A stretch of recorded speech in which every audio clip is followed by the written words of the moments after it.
Good evening, everybody, and welcome to FlavaHouse Network's Weekend Eats. I'm Casey, and this is your reset. Hey, for all you foodies out there, if you didn't watch that short, well, shame on you, because I'm feeling some type of way. That there sandwich is what? Intense. It is desirable. It's everything. And I'm going to tell you what the ingredients are just in a minute. But before I do that, we're going to have our mocktail moment. And bam! Do you see this? I'm going to tell you this is the most beautiful thing that I have seen in a while. And it is going to go great with that beautiful, cheesy meatball sub. And I have a special side that's going to go with it. And if you stick around, guess what? You'll get to see it. You'll get to see it. You won't get to taste it unless you make it. Let me try this.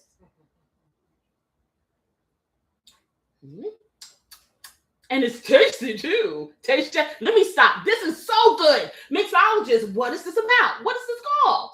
We are calling that the Midnight Berry Electric Mocktail. Ooh. It has blueberries, blackberries, blue curacao, lemon, and freshly squeezed lemon and lime, coconut water, and then some sparkling water to give that nice fizz. Ooh. And I garnished it with lemon, lime, and some sugar on the rim. All I can say is, can you feel it? Can you feel it? My berry sensation. Let me stop. Anyway, y'all, we got a great lineup tonight.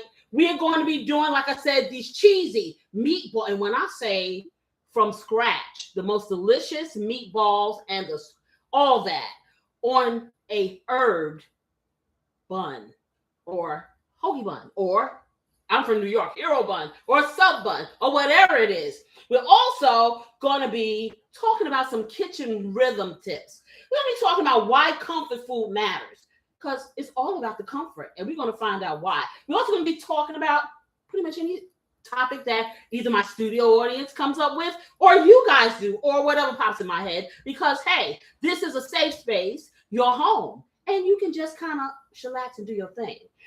And then, of course, I let y'all all up in my business with the home cooking story time. And let us not forget our Sundown Coffee, because we're gonna, I told you guys last week that I'm having some inflammation issues. So I was drinking that black coffee stuff. Well, I did a little more research. And what I'm going to be doing is we're going to be talking about things that you can add to your coffee, or last week we talked about taking stuff away and I was drinking black, but we got to add some stuff to the coffee so it can be more beneficial to us and for those of us with information. And I learned a couple of things about information. I've been studying. Y'all know I read Butterfly in the Sky. But let's get over here and I'm going to show you what we're going to be doing with this. So where's my meat? My meat is down here. So what I did, I have a pound of bison burger. You can get whatever burger you want. This was on sale. It's easy on my stomach because of the way that I guess they mill it or whatever. It's very smooth. And I have a pound of, or did we do 2 pounds, beautiful sister? Okay, we did 2 pounds of the bison burger, and we did 1 pound of the mild or the hot, the mild Italian sausage. Okay, so I'm going to show you. She got it all ready in here for me to mix. So we have it in here. Okay, now, for those of you who don't dig the pig, you don't have to put that. You can just have the burger. You can mix it with turkey. You can have it all turkey. This particular meatball recipe can be done with pretty much any ground meat. I dig the pig. This tastes really good, so I'm going there. For those of you who want to oink, hey, follow the leader. Okay, so I have this. I also have a couple of eggs. Now, I may not use both of them, but I will use one of them for a binder. I have my herbettes, my basil, and my Italian herbs. This, you see, they have their brother up here, but I didn't bring parsley out yet because parsley is going to be a garnish for tonight. But this is my trinity when I have my Italian herbs, my basil, and my parsley. Like people have their onion, their bell pepper, and their celery. And I use those things too, but I use a lot of this. And then we have, of course, butter, because it makes all things better. And it really does. It really keeps everything nice and oily. I'm joking, but it tastes good. So we got that. We have some garlic powder. We have some celery flakes. I love celery flakes because they don't go bad. They have a lovely, lovely flavor because it is condensed and dry, and you can pretty much put it in whatever you want. I have some smoked paprika, and it doesn't matter what type of paprika you have today. I just happen to have this out and I'm using it. You can use whatever paprika you have because you know paprika has different flavors and different dynamics. This one is smoky. Then I have my onion powder. I have some black pepper. I'm going to tell you, okay, I'm going to show y'all this, okay? I have, guess what? Casey's Blessing, which I am going to have 50 bottles on sale. I'm going to let you guys know. Monday, I'll put out the announcement. Right now, it's only Maryland residents, but hey, if you guys like it, I can expand. So do your thing because you know what? You want your food to be blessed and highly flavored, and I use it for everything. So this is the pretty bottle there, okay? But you know I got my Make It Rain bottle, which I will make it available to whoever wants to get that.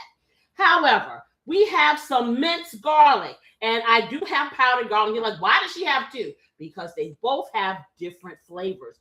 Trust the process. FlavaHouse, we do flavor. Hey, what can I tell you? Then I have in here, which is not in the box, but these are some whole wheat panko breadcrumbs. You can use whatever breadcrumbs you want. I like these because they're bigger. They have a lighter texture, and I don't like to use a lot of breading when I do breading in meat. I want you to taste meat. If I want you to have a bread ball, then I do that, and it'd probably be cheaper on my life. Okay. Then we have, ta-da! And I'm going to call it the right thing now. It's the NutriBullet. Okay. And in it is a bell pepper, a whole bell pepper red, a whole onion, and what else did you put in here, beautiful assistant? Garlic. She put some garlic in here and some celery flakes. Okay, the reason why we did this, we have picky kids who don't like texture. So we've grown to do this and found out that when you pulverize your vegetables, it enhances the flavor. So it becomes a flavor enhancer, actually. For those of you who want texture, just chop it up. But I'm going to be mixing half of this into my meatball, the other half to help enhance this store brand spaghetti sauce. And this is the hack. This is one of the hacks. Whatever they got that costs $1.50, that's what I get. This is the base. But hey, you know, I got to Casey-ize it. I step it up to the level of, and then, and only then, can you say, is it scratch? Or did she get it from the store? It is scratch because I paid for this as mine and the rest of the ingredients I put in there. Okay, so we have that. And then I have some tomato paste because these sauces are so thin. I used to get my tomato paste in a tube. I haven't been able to find it. So I've had to resort to using this here stuff. But not a problem because we're going to do what we do. One thing about it is when one door closes, what we find? We find a crack because I live my life like an ant. I don't care how clean your house is. I don't care how close off your house is. You're going to see one ant at some place at some time. And you know why? Because the ant has ingenuity. They will get on your pants leg from outside to come up in here and warn their friends. They will do it. It has nothing about the level of cleanliness. They are very ingenious little creatures. So I've learned to pattern my life after that. I don't take no for an answer. I don't take there's no doors or no windows or cracks. I live like the ant. You too should live like the ant. I know I'm just all off everywhere. Anyway, so one more thing here. Well, two more. I have my cooking spray because this is how I protect my pans. Even though they are nonstick, this keeps anything from sticking because you know I believe what people tell me. Sometimes they say it's nonstick and it'll be sticking. So that's that. And then finally for my lovely, beautiful assistant who, don't tell anybody, she has a salt fetish. So sometimes I have to let her put a little bit of this in here. But I don't really use a whole lot of it. My husband, on the other hand, doesn't know, but he know now. But anyway, sometimes that's him over there, the grill master, who you will never see, but he always is over there. He's like boss baby. Wherever you go, He'll be there. If you have kids, you know what I'm talking about. Okay. All right. So those are the ingredients, guys. We're going to get our ingredients mixed up here. We're going to form our meatballs, get them in the oven, and then we're going to start moving along with having ourselves a good time. I decided, if you saw my first short, I was kind of ambivalent, okay, because the song Party Up came in my mind. Now, I have never heard the whole song. The only thing that I was familiar with was the chorus, which when I saw this sandwich in my mind, I'm like, oh my goodness, this food is that chorus, you know? So I'm like, Then I read the lyrics. I said, but I did it anyway. And it really, really goes for it. So check it out. This sandwich is like, Oh, yeah. Anyway, I digress. Okay, so let's get this ingredients in here. I'm going to put some gloves on. And then you can see. For those of you who are just trickling in, I am making the most delicious, cheesy meatball hero that you will ever roll around your tongue. Yes, you will. I promise you that. So, I have my meat. And you know what y'all did? See, y'all supposed to be my family. Everybody supposed to love me. You see what I'm saying? Yeah. After the fact, y'all letting me sit. You letting me sit here navigating this train, and I can't see. See, these are the glasses. See, that's my children over there in the audience. Okay, they let me look good, but I don't know I look good because guess what? I can't see. So let's put these on. I can see clearly now the rain. Okay, let me shut up. All right, let me get these glasses off rather, get these out the way. And let's do some business. So I'm going to get my gloves and put them on. And I'm going to get my Gigantor fork. I love it. I love it. Let's see. I'm kind of little, you know, so for everyone in my house is taller than me. Except for beautiful assistant. She lives in that fantasy that, yes, I'm one hair taller than you. So she wears her hair up high so she can look taller. No. Never, ever, ever. Hey, you're a shrimp. I'm a shrimp. Hey, live with it. You know, so I have everyone towering over me like the towering inferno. But that's okay, because you know what? Good things come in small packages. Okay. So let me get this glove on. I can't wait to find my pink gloves because I like to be different. I don't really like to wear gloves, but at least I have pink ones, not black gloves like everyone else. I'll never be like everyone else. What can I tell you? Okay, so we have all of this. I'm going to take it, and what I'm going to do, I'm going to get my hands all up in there, and I'm going to start mixing the two meats together. Now, if you only have one meat, then you don't have to do this. But if you have more than one meat, then you want to combine them and marry them. Okay, they were not informed they were going to be married. Now, I'm a person that talks to my food because I believe if you're nice to your food, the food will be nice to your tummy. So I neglected to tell them that they were being, one was they were being, I guess, shotgun married or forcibly wed. Forcibly. No, you're not being forcibly wed. You know, I found the best meat so you guys could live happily ever after. I really did. You did an arranged marriage. That's what I did. Are you sad? They look, see how nice and beautiful and yeah, see, they're happy. This is happy. So they're like, oh, we're happy. We were lonely. Now I'm not lonely anymore. Okay, so we put it all together. So let me let you know, Pam said, hey, Casey, you're looking quite classy in your black tonight. Thank you so much, my sister. Black is my favorite color. Everybody says to me, well, what's your favorite? I have a lot of favorite colors, but black is the go-to. I don't care. It really is. I like fuchsia. I like red. I like certain sapphire blue. I like a lot of different colors. I wear a lot of different colors on here, but tonight was a black and gold night because I have been dying to wear these earrings. So I had to dig it out. That's all. You know, I got to try to match at some point. Yeah, coordinate. That's right. I got to see their gloves, everything. Only thing that doesn't match is the red meat.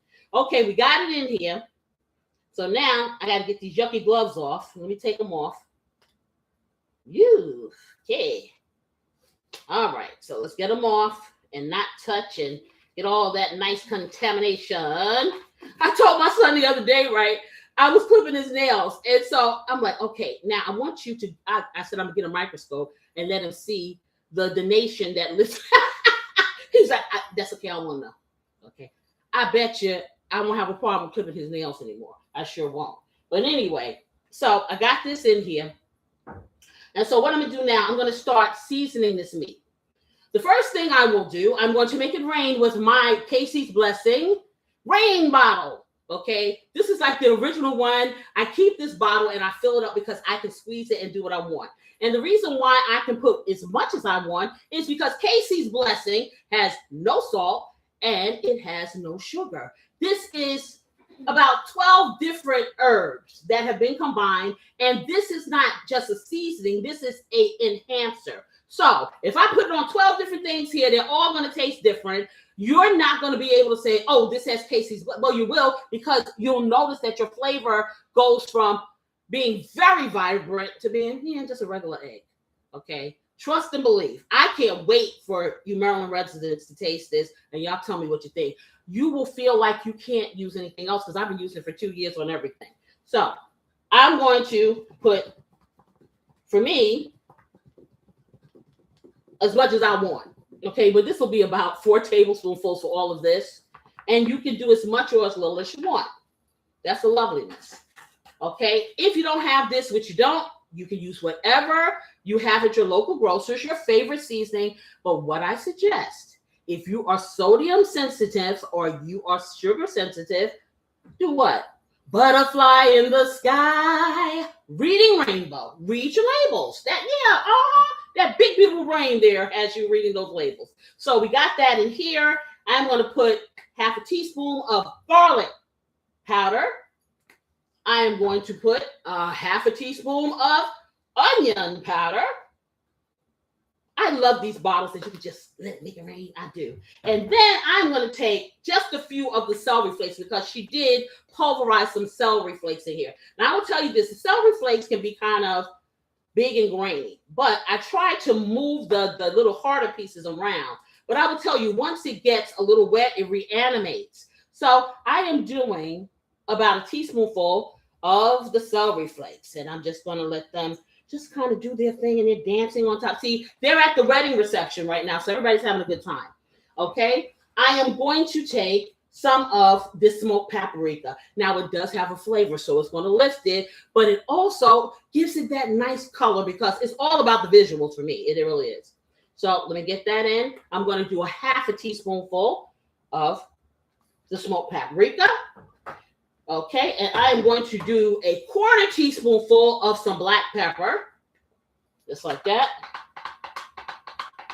Okay, and I'm not putting any salt in, not yet, not in this. So you just gonna have to live with it. That's all.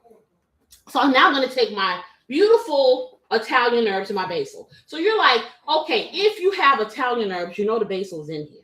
But the percentage of basil is not as high as having the whole basil. And honey, do you not want to miss that? Hi there, all you 9 people out there. If this is something that you like, hey, hit the like button. I'll appreciate you. I sure will.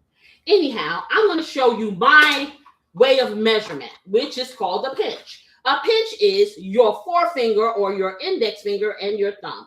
And this is how I measure my herbs. So this is the Italian herb. I'm going to do a medium-sized pinch, which looks just like that. Okay, drop it in. And I'm going to do the same thing with my basil. Watch and learn. Watch the process. Okay, drop it in just like that, medium. Got that in there? Okay, so I think that I've hit just about everything I need to hit. I'm going to get some more gloves on. Oh, no, one more thing. I'm going to put a little bit of this minced garlic in here. I love this squeezable garlic. It is not too pungent. It does not control the dish. It, once again, enhances the dish. So I'm going to get a little of that in here. Just like that. About a teaspoonful. Because as you notice, what I'm trying to do with these meatballs, I don't want a whole lot of texture in them. I want the flavor without all of the texture. So I'm going to take this stuff right here, this is the vegetables. And if you're just coming in, we just took red bell pepper, onion, a little bit of garlic, minced garlic, and we did some celery flakes in here. And we put it out in our NutriBullet so we could make kind of like a little flavorful paste. And we're going to do half of that here. Now what I'm going to do is, before I put these in, these are the breadcrumbs, I'm going to get my gloves on and I'm going to massage this stuff in. So let's get that on. Sure, we have a question from the studio audience, from the beautiful Charlie. And the question is, why do you have to put breadcrumbs in at all? Well, I'm going to tell you like this.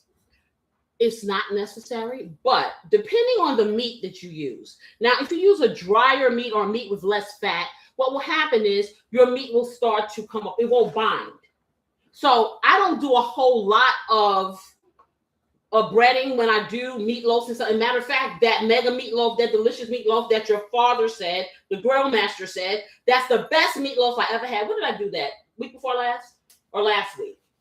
That was the three meatloaf. Oh, it was that was last week. Yeah, that was on my other show, the Love Rhythm Recipe. And baby, when all I can say is go to my channel, try these recipes, because I got over 300 of them. You will never have to say what's for dinner, for real. I amaze myself when I do this stuff. So I'm gonna get these gloves on, and I'm going in. So I'm gonna turn this. Just like that, and get all my seasonings in here. And I'm doing like a motion, and I'm gonna show you. I'm doing a motion like this, and trying not to let the meat jump out. So let me put it down here so I can look fancy. Okay, and get it all in, just like that. Okay, and I'm kind of punching it in. I just want to incorporate it so we can get all that flavor. And then once I get it like this, then I'm going to put my breadcrumbs in. So I will put about a quarter cup of these breadcrumbs inside here. I'm not doing a whole lot, like I said, because I want meat. So let me try to see if I can open this up with one hand, right? Because I don't want to get that dirty hand on here. Look at me. Am I good or what? Okay. Give me my props, y'all. I'm good. Okay. Okay. So now watch me spill it. All right. So I'm going to do a quarter cup of these panko breadcrumbs in here, just like that. Now the key is going to be, can I close it back? Okay, let's see. Not touching. You can see the meat hand in front of you, right? Okay, so now I'm closing it. There you go. There you go. See, this is what you call mom ingenuity, right there. All right, so you get that over there. So now you got this in here. So now I'm going to take it and I'm going to incorporate it again with my hand. You're like, okay, why are you not getting your giant fork or something to do that? Why? This is more fun. When you were a kid, did you go get a fork and make a mud pie? Well, then, yes, I did, because I had to design stuff in mind. But anyway, most people, they don't go and get all that stuff, you know. So, yeah, I'm putting this in here just like this. Okay. And I think I'm going to add a little bit more of these bread because I have a lot of meat. So now I got to go open it again, right? Okay, so let me put another quarter cup in here. Because these are good. See, these are not as dense, so when they get wet, they kind of get fluffy or something. You know, I just like them. But you can use whatever, whatever you have on hand. Okay, just like that. Okay, so let me close it back up. Okay. And get that over there. Okay, so now I got enough in here. Because I remembered I had extra meat. I forgot. Okay, so let me just get it all turned in. And then I'm going to show you a little trick with the egg thing. Okay, so let me get this off. I got so many tricks up my sleeve. Okay. Watch me pull this rabbit out of my Okay, see, this is the husband over there. Okay, he calls himself an amateur comedian. He don't even know he is. You know, it's like those people that are funny and they don't even know they're funny. You know, and you're like cracking up and they're looking at you like, "Why are you laughing?" type thing. Yeah, that's him. Let me get this in the garbage. Okay.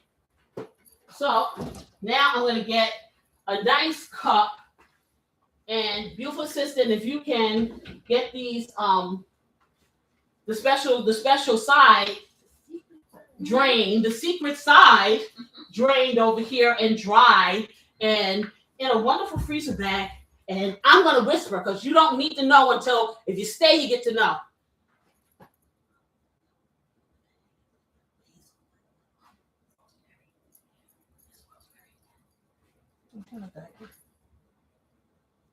You're a good whisperer. I can't even hear you. Okay, so see, I'm good. See, I know how to whisper. You're gonna have to stay if you want to know. 'Cause I'm not telling it. I'll never tell. No, I won't. Okay, let me go over here. Let me get my big fork. I guess my big fork is not in here. My big fork is in my dishwasher. Oh, you need Okay, let me get my weapons out here. My cooking Big weapons. fork? Yes, I need my big fork. Just like that. All right. This is how you do it, y'all. I'm telling you, the most efficient way to navigate in your kitchen is to have your things out around you. Or, like, for me, I have a lot of people that cook in my kitchen. I didn't always have that. When I had control of this kitchen, I knew where everything was. And, yeah, now that other people are here, well, not so much. But at least when I'm here with you, I can drive that train. Check out this fork. I don't need this big one for that. I need a smaller one. So I'm going to get a little smaller one for what I want to do. And I'm going to get a disposable one because we don't want to have any kind of salmonella coming through here. And so let me get one of these plastic ones. And if you don't have a plastic one, of course, you just wash it thoroughly. Okay, I'm going to toss this. This is going to go in the G-file. Sure is. So let me move this over here. I'm going to take one of my eggs. And this is what I'm going to do. I am going to. Does somebody have a question? Yeah, sorry. Something. Oh, okay. Is that? Okay. Oh, we had a live moment here. Something fell. I didn't see it. Did you? I didn't see it. Okay. And if I didn't see it, guess what? Hey, Jordan. Hey, how are you, my love? How you feel better? She said, hey, beautiful assistant. So Hi. I have a small egg here. Okay, I'm going to crack this egg. Watch this. I'm going to crack it, and I'm going to try to crack it without getting any egg on me. Okay, you see what I did? Just like that. Just like that. And now I'm going to take it, and I'm going to do one of these. See? Okay, I'm touching shell. I'm not going to touch egg. I'm going to, there you go. Look at this. Look at that. Okay, let me get this over here, just like that. I'm going to put it, I'm shaking all of this. I don't want to get technical, but I'm saying the amniotic fluid, I'm shaking it. Okay. I never. Christian in the house. Listen, so, hey there. Hi, Christy. Hi. Beautiful assistant. Christy said hello. Okay, so Christy, I just put an egg in here. So now I'm going to take this egg. A lot of people will just take their egg and they'll just put the whole egg over there and then try to incorporate it. I don't do that because I think that every part of what I'm doing needs to be kissed with they all have to get a little bit. And so when I do like this makes it easier to distribute. I see 10 people I don't know what this is, my chat or whatever it is, but if you don't mind, hit that like button. I really do like you. Okay. So what I'm doing now is I am lightly whipping the egg so the amniotic fluid, okay, so the white and the yellow can mix. Okay, my beautiful daughter Charlie always says to me, "Why do you say fluid?" It's because it's fluid. No. Okay. Listen, and she happily eats fluid, especially if it's made of chicken. No. Okay, so I'm just stirring this up like this. Yes, I am. Okay, so now you get this, and as you can see, it is perfectly combined. So you take this one egg and you put it into the rest of the mix. And that's part of your wet ingredient, okay? So I'm going to put this over here because that's everything that goes this way goes to the G file. So now I have this lovely elixir here, and I'm going to take almost half of it. And if you're just coming in, this is red bell pepper, onion, some celery flakes, and some minced garlic that we put in our NutriBullet and made a high-level, enhanced vegetable yum. Okay. Okay. No, we're gonna call it a vegetable yum. Okay. We're gonna have a whole book of sayings. Okay. So we're gonna take half of that and put it in here. Okay, not even half. Okay, now we ain't doing no skibble around here. Okay, so I'm gonna put a quarter of that in here. Why? Because, like I said, I don't use a whole lot of, and I need some paper towels because I don't have any. They're right there. Oh, they are. I didn't even see it. To tell you, being 36, man. I'm gonna tell y'all. Y'all better skip 36 and go to 37. That's all I got to say. Should I put a little bit of changed because you too? Do what? Casey's blessing too? Yeah, of course. You always do. But right now we're just doing that. Okay, so okay, and we have a question from the beautiful Charlie. Okay, And the question is? Because you polarized it into the liquid yummy. Mm-hmm. So that changes the consistency. So you're adding liquid now Right. to the meat. Right. Does that mean that's what you're using the breadcrumbs for to help dry it up? Oh, right. You won't, like I said, this is the rule that I found. The reason, and I'm going to do this with mac and cheese. I'm going to make it clear. You've had mac and cheese, I'm sure, that was very dry. Yeah. The cheese did not have movement. Not my cup of tea. Then you've had creamy mac and cheese that has been baked. And you're like, how in the world is it baked and it's still creamy like that when you dip it out? The key to this, first of all, baking is a drying out process. So if you're doing anything like a casserole, a mac and cheese, a meatloaf, or a meatball, and you're going to put it in the oven, you want it to be a little bit oversaturated to take up the drying dynamic. You also, if you're doing meats, and you will see, I will put these in, I'm going to cover them, I'm going to let them cook, and then I'm going to take them out. A lot of people will take their meatballs and fry them on top of the stove. If I wanted hamburger, then I'd make a burger. I want a meatball that is tender all the way around so it can absorb the delicious sauce that I'm about to make, and you'll see. So I have, what is a quarter and a quarter of that? What does that make? It's a half. Okay, so let's get this in here. I have these ingredients. Now I'm going to take my big, giant fork for people that are like the mixologists who are over 6 feet. Okay, so I'm going to put that in.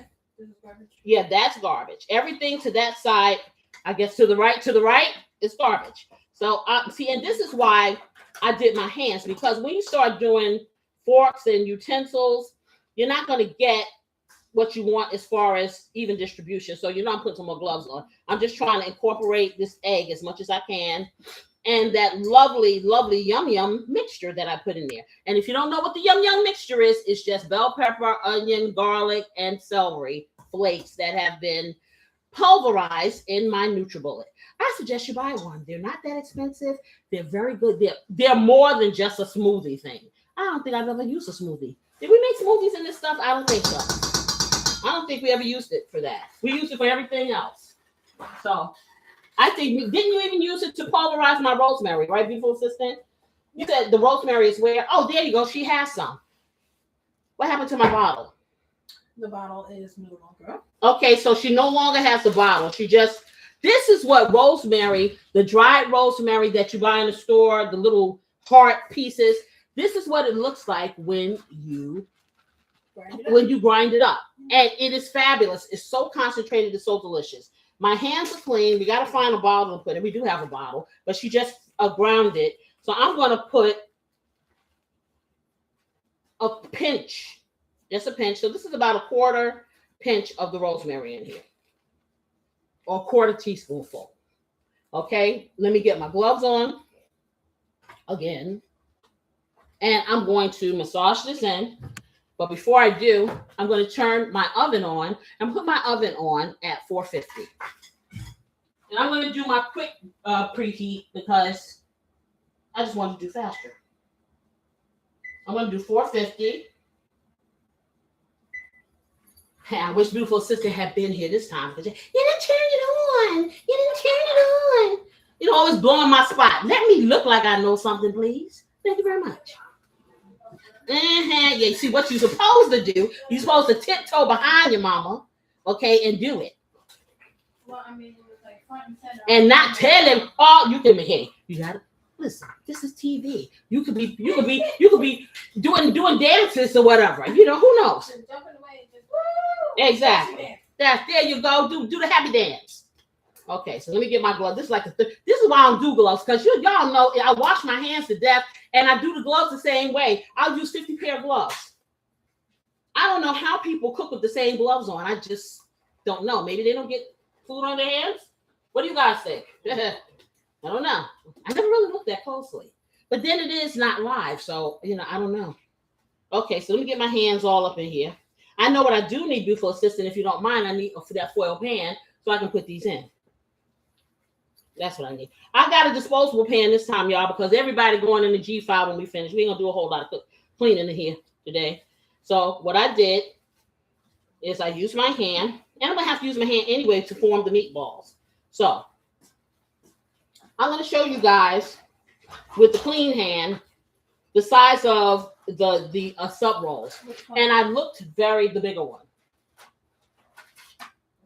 Yeah, that one. Okay, so I have what size is that pan?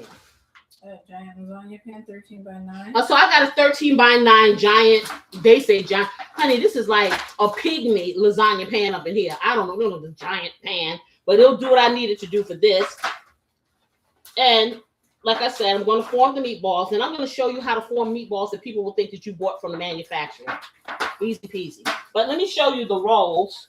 I had to look high and low because, see, like I said, I'm from New York. So when you go, you call them heroes. And so when you go and you get a hero bread, it has a certain consistency, just like a New York bagel. The outside is it's not soft and pliable. It's chewy. And the inside is soft and pliable. So looking for that was a challenge here. But I found it. So you see the size. So you'll probably get 3 good big meatballs in here, or maybe 5 medium size. I'm going for the gusto. Y'all know me. They'll be like, oh gosh, these sandwiches are so big, it takes 3 days. Well, then you have 3 days worth of groceries. How about that? Okay. Don't be mad. It was good then. When it becomes royal remainders, oh baby. What is a royal remainder? It is what people call leftovers, and they think that they're too good to eat. But let me tell you something. A royal remainder is a royal remainder because it commands attention the next day because it's even more flavorful. So put that in your pipe and smoke it. Thanks for clarifying that. Exactly. I'm about to ask you what royal, what you call it? Royal remainders, honey. Royal remainders. Okay? Those things that you think you're too good to eat, but I give them to you anyway. Okay, them things. So now this is what you have. It's all nice and combined. So what I'm going to do now, I'm going to take this and I'm going to form meatballs. So I said I want to do 3, and it is 1, 2, 3, 4, 5 of us. So let's see, I'm just going to make some big ones. Okay. And because this, like I said, the sausage does have, more fat content than the bison, but it will kind of level it off. So I was going to do them this big, but I think I'm going to take it a little smaller because I don't think they can handle it. Babe, what about an ice cream scoop? Yeah, if you want it, listen, whatever size, you can take a teaspoon, a tablespoon. You could take a serving spoon and make a meatloaf. But the bigger they are, the longer it will take to cook. Now, that's the thing. Okay, so I see, hey, Jordan, you said meal prep is just left. There you go. There you go. I know you did, Christy, and you sent me another one because I responded to that one. So check your email. I responded to, girl, when I got off last night of this live, I was comatose. I was so tired and I went to sleep. I didn't look at anything until this morning, but I did see, and I sent you the information before I put this the stuff out for the show. So let me get this. So now do you see how pretty that is? Look how nice that is. So let me get this in here. I need to get my pan over here. Okay, I really need to take these gloves off. And let's see what I'll do. Let me get because I'm touching stuff, so let me get a piece of paper towel so I can touch the pan because I need to spray the pan. Okay, y'all like, okay, she takes forever because she got, yeah, let me, I'm gonna tell you this. When you come up in this piece, you know that your food is clean. Do you know that when you go to the restaurant? That I'm just saying. Just saying. Okay, so I'm gonna take this pan, which is all bent up. Oh my goodness. Okay. And I'm gonna take my cooking spray and spray it. You can use whatever baking pan. You want to have it deep enough though, because if it's too shallow, if you have any grease splatter or anything, your oven's gonna be jacked. So I'm gonna put a little bit of the cooking spray in the bottom of here. And let me get this down here, like that. I'm gonna take some. Oh, baby. Oh, that's good. Okay. It's so fun having all of these talented people around you. You get to live like you're being pampered all the time. All right. So now I'm going to take this first one. We're going to do it about this size here. And I'm going to take it and just stick it over here in the corner. And so I'm going to make it my business to make them all about that size. Now, the good thing about making them this size, you can cut them in half. And you still have enough. Now, I will probably have some left over, and guess what I'll do? I can roll them really small, and I can do a lot of things. You can freeze these meatballs, and you can make a lot of stuff with them, not just spaghetti and meatballs. You can have barbecue meatballs. You can have sweet and sour meatballs. You can have meatballs with brown gravy. You can have lots and lots of stuff. So, hey, there's the other one. So we're going to put that next to the, I think this is a little bit bigger than that one, you know, and I'm all about things being the same size, because then when you do that, then you get a situation where your stuff cooks evenly. So we're gonna get them in here. I don't know why I'm sitting here standing up. Okay, put this over here. Let me sit. All right. So I was telling you guys about these kitchen rhythms, right? So I might as well talk about them while I'm sitting here doing this. I like to multitask. Let me just roll that over here. And so kitchen rhythms are something that I coach. Now you're like, okay, are you coaching kitchen music? What do you mean, kitchen rhythms? Kitchen rhythms don't necessarily have to do anything with cooking in itself. Let me tell you something. People tend to be intimidated by their kitchen. Oh, I can't cook. Oh, I can't do. Let me tell you something. There's no such word as can't. Okay, you talk yourself out of a whole lot of things before it even began. So the thing is this. Your kitchen is just that. Your kitchen is your domain. Now, you can either make it your own by putting certain things in there that are familiar and make it easy for you. Like my husband, he's a big gadget person. I am the frontier's one. I have a pan, I got a fork, I got a spatula. And listen, if I got the bottom of an iron and I got some heat, I'm a cook. He has all of these gadgets.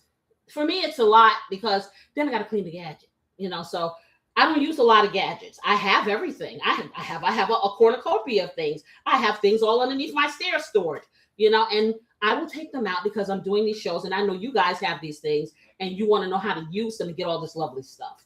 But in any case, your kitchen needs to be a place where you feel that you have control. So organizing your cabinets the way you can see stuff, your pantry, making sure that things are restocked and you have what you have, your mainstays. Because I'm gonna tell you, when you say you don't have anything to eat, the only time you don't have anything to eat is when there's nothing in anything.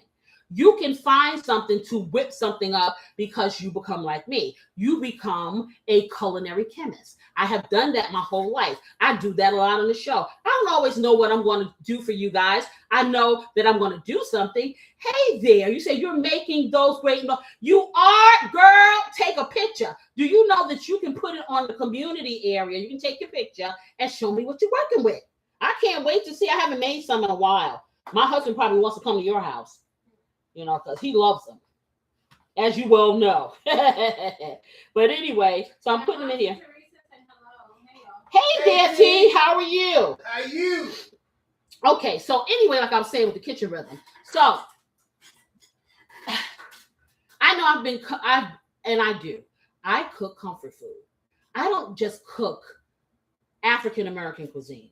Because if you look, I cook anything. I cook comfort food from everybody because everybody has that place of comfort, whether it's from childhood or whatever, just their culture, that certain things is just that thing that, hey, you're used to eating and you ate it when you were a kid and it's still comforting, hey, T, you said you're good and everybody's fine over here. Teresa in there is my sister-in-law. That is Grill Master's sister. And she has been patronizing the process for the last almost 2 years now, 2.5 years or whatever. So yes, she's one of my original characters. Yes, she is. So Miss Huckabee in the house. Hey there, Deb Huckabee. How are you? If you're just coming in, Deb, I am making the most delicious, cheesy meatball sub, and I have a special secret side that everyone will have to wait to see. You have to wait to the end. Trust the process. Anyhow, I am rolling the meatballs now, and I just put some seasoning and stuff in here. You can put the seasoning of your choice, but the meatballs are about this big, and so I'm putting them together, and I'm talking about the kitchen rhythm. So I've thought about comfort food and what it does, what it means. It's more than just the food that you put in your mouth. It is the feeling that it gives you when you eat it. It's just like with Christy. I met Christy, it was a couple of days ago. Christy looked at I think that was like one of my very first videos on my show called Home Cooking with Casey Lloyd. And that was you didn't see a whole lot of me in the beginning. I would talk, and then you would see my hands doing the talking, and I'm narrating as I'm cooking. And I did the Great Northern Beans. And at that time, I hadn't made up Casey's Blessing. And this is the way I cook my Great Northern Beans. And so I use butter and things like that. And so it's a very popular video. She, in all her infinite wisdom, and I'm so glad she did, she looked at the video and she commented and she said that, on the weekends when she would go, was it your grandma's house? You would go to grandma's house. She would make Great Northern Beans for them. And it just brought back that nostalgia and that memory. Just the fact that she said that for that very moment of her looking at that. And this is, I do bison burger, and we're doing mild Italian sausage.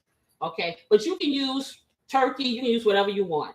Okay. But anyway, so when she said that to me, it like really struck me because, sometimes I get those feelings of nostalgia and it just kind of rushes over you. But if you watch something that brings that to you, then I've done my job. You know what I'm saying? And so she put a comment in and I commented back. And she said that she was home cooking because she was off that day. And so she decided to watch my lives. And that transition doesn't happen a whole lot, that people voice it, so then I was really excited. And so then she came back again and she said she really enjoyed it, and so we kind of corresponded. And then she showed up yesterday at my Love Rhythm Recipe Live, and we had big fun. And we found out that we have so much in common. Yes, ma'am. We have so much in common. And I'm so glad that she has joined the FlavaHouse family, because as I said, there's room for everyone here. This is a place where you can come and be who you be. So let me get this over here. And I'm just making these things here. But the kitchen rhythm, yes. And the beautiful Charlie says, just backing up what you said about comfort food, not just being Black food.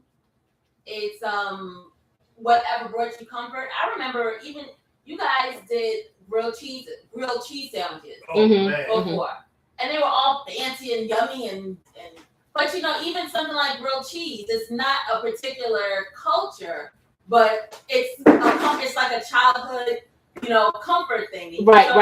Elevated. Everybody like the grilled cheese. Yeah, that's what I'm saying. So that's comfort. Night, Jordan. Yeah. Yes. Yeah, so it is. And so I believe comfort food comes from everywhere. And I believe comfort food touches the heart, the mind, the soul. I believe food is a conduit for communication and memories and joy. I believe all that. Okay, so that is why you will see all kinds of recipes, Casey-ized, of course, on my channel, and I will cook them.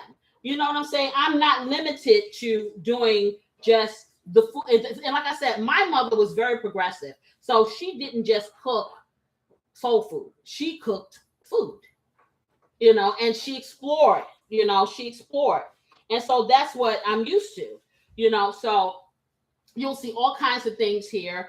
And I create, to step it up a notch or whatever. But like I said, Christy watched the Great Northern video and now she's going to make some. So I can't wait for her to taste them because I'm going to tell you, boy, oh boy, those things you can eat them by them. So that's a meal. That's a meal in itself. It really is. It is a meal in itself.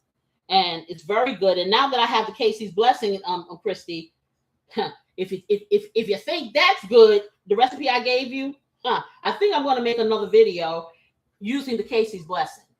That's going to take it to a level of, I think I'll eat this every day. You'll be very, very fiber rich. Yes, you will. But let me know, because now that you're part of the family, what happens is you can actually, I want you to let everybody see. You can go to the community part of your page, and it's a place where you can upload photos and you can show it. I want everybody to see because I'm going to feature it on my channel. How about that?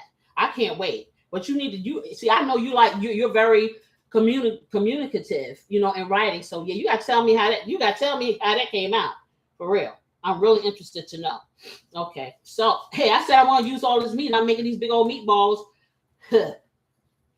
I probably will end up cutting these in half to get them on the bread because they're pretty hefty, and I don't think that they are going to reduce much. Because I had 2 pounds of the bison burger and 1 pound of the sausage. So, all right. And I was sitting here talking about this pan, This pan was able to handle this. See, we have allergy season going on around here, so I had to pill everybody because the pollen count was really high today. Yes. It was really high today. Yeah, the car. Charlie said that her car was covered in green. She thought her car was Kermit the Frog. You can tell I got kids around. I'm not gonna tell that tale. I remember Kermit from when listen. Sesame Street has been on television so long. I don't know if it's still on, yes. But Sesame Street through Netflix. Oh, through Netflix. Because yeah. Okay, so Netflix has taken over Sesame Street. Okay. They're providing it for free though. Okay. Also, they're giving it to. Okay, Netflix is giving Sesame because they have really taken away a lot of the public broadcasting stations. That's where I saw a lot of my stuff growing up. Public broadcasting, PBS. That's what they call it in New York. That's what we learned. What true devotion is. Yeah. In a relationship, when we looked at Kermit to Miss Piggy, like, man, I want to love like that. Nah. Miss Piggy, okay, we're gonna analyze Miss Piggy. Miss Piggy. I didn't say be like Miss Piggy. I said look for a love like Kermit. Nah, Kermit said don't look for that kind of love because I'm not trying to give you all that. Okay, Miss Piggy was obsessed. That's what she was. No, Kermit was like Miss Piggy was. Let me tell you something. I will tell you, she was obsessed. She felt like Kermit loved her, but Kermit, I think, had an issue with chubby girls. That's what I'm thinking. Yes. That's what I'm thinking. I'm thinking he did not listen. Him and his frog friends, right? Okay, him and his frog friends were talking all this mess, okay? And he liked Miss Piggy because she was all that, okay? But they're like, what you liking on the pork for? Why you like that? Okay, we said your mother dressed you up like Miss Piggy one Halloween when you were a kid. Oh no! And you were probably the cutest little thing. I'm sure you were adorable. I'm telling you, I'm sure you weren't feeling adorable, but yeah, I'm sure you were the cutest little thing ever. Okay, that your mommy knew you were cute, and that's all that matters. Okay, so let me take this off. But I don't know which one you remember because excuse me. Kermit adored Miss Piggy. Oh, yeah, no. And she was just walking. Honestly, that's what I'm saying. Which iteration? Okay, well, the iteration that I used to watch, listen, he did not adore Miss Piggy, okay? Right? He did not adore Miss Piggy. He didn't adore Miss Piggy. Anybody thinks he adored Miss Piggy? Raise your hand. in the later one, she was just going around like, oh, like I'm this. Oh. Well, she had very high self-esteem. Yes, it was him who, like I said. Let me read that. What are people saying? Well, maybe. Okay. Anyhow, I don't know what anybody's preferences are. All I know is what I saw when I was a kid. Hold on. Are we answer the question first? What question? That he did not. He did not like Miss Piggy in public. Okay. Oh. Let me finish my story because I was here longer with Miss Piggy than Hermit. Well, that's what I'm saying. Yeah. By the time Then by the time watching the it, they child may have came along. softened it. Okay, this you see the meatballs. Okay, I'm gonna put some foil over here lightly, pop it in the oven. Okay, so let me get a little bit of foil, and then we're gonna finish our debate. We went from kitchen rhythm to talking about whatever we want to. That's what happens on this place. You know what I'm saying? So they tell me, put chapters on your show. How can I put chapters on a show that is so organic that things just happen just like in your kitchen? So I have to say one big chapter. This chapter says everything. Okay, how about that? Okay, because I'm cooking, I'm talking, I'm debating, I'm analyzing, I'm having fun, I'm thinking about all of these things at one time. So what you get in this show is a glimpse into how my mind is. That's how this show is. Okay, scary, isn't it? Okay, so let's put this on, and I'm going to close this up because I want the meatballs to steam. Now, I know people, if you made meatballs before, you're sitting in the skillet and you're frying them. I have an issue with fried meatballs because it's just like a big old hamburger to me. You know, so I don't do that. So I put it in the oven. Let me get them in. Do you cook them like low and slow? No, don't have to. I'm cooking these at 450. Usually I cook them at 400, but they're thicker and bigger. So you see they're red now, right? The way that, well, of course you do your internal temperature. But if you don't know for sure, you can't look at it like I do, then you get Beautiful Assistant's way and you get yourself one of those little thermometers. And Beautiful Assistant for meat, what is that?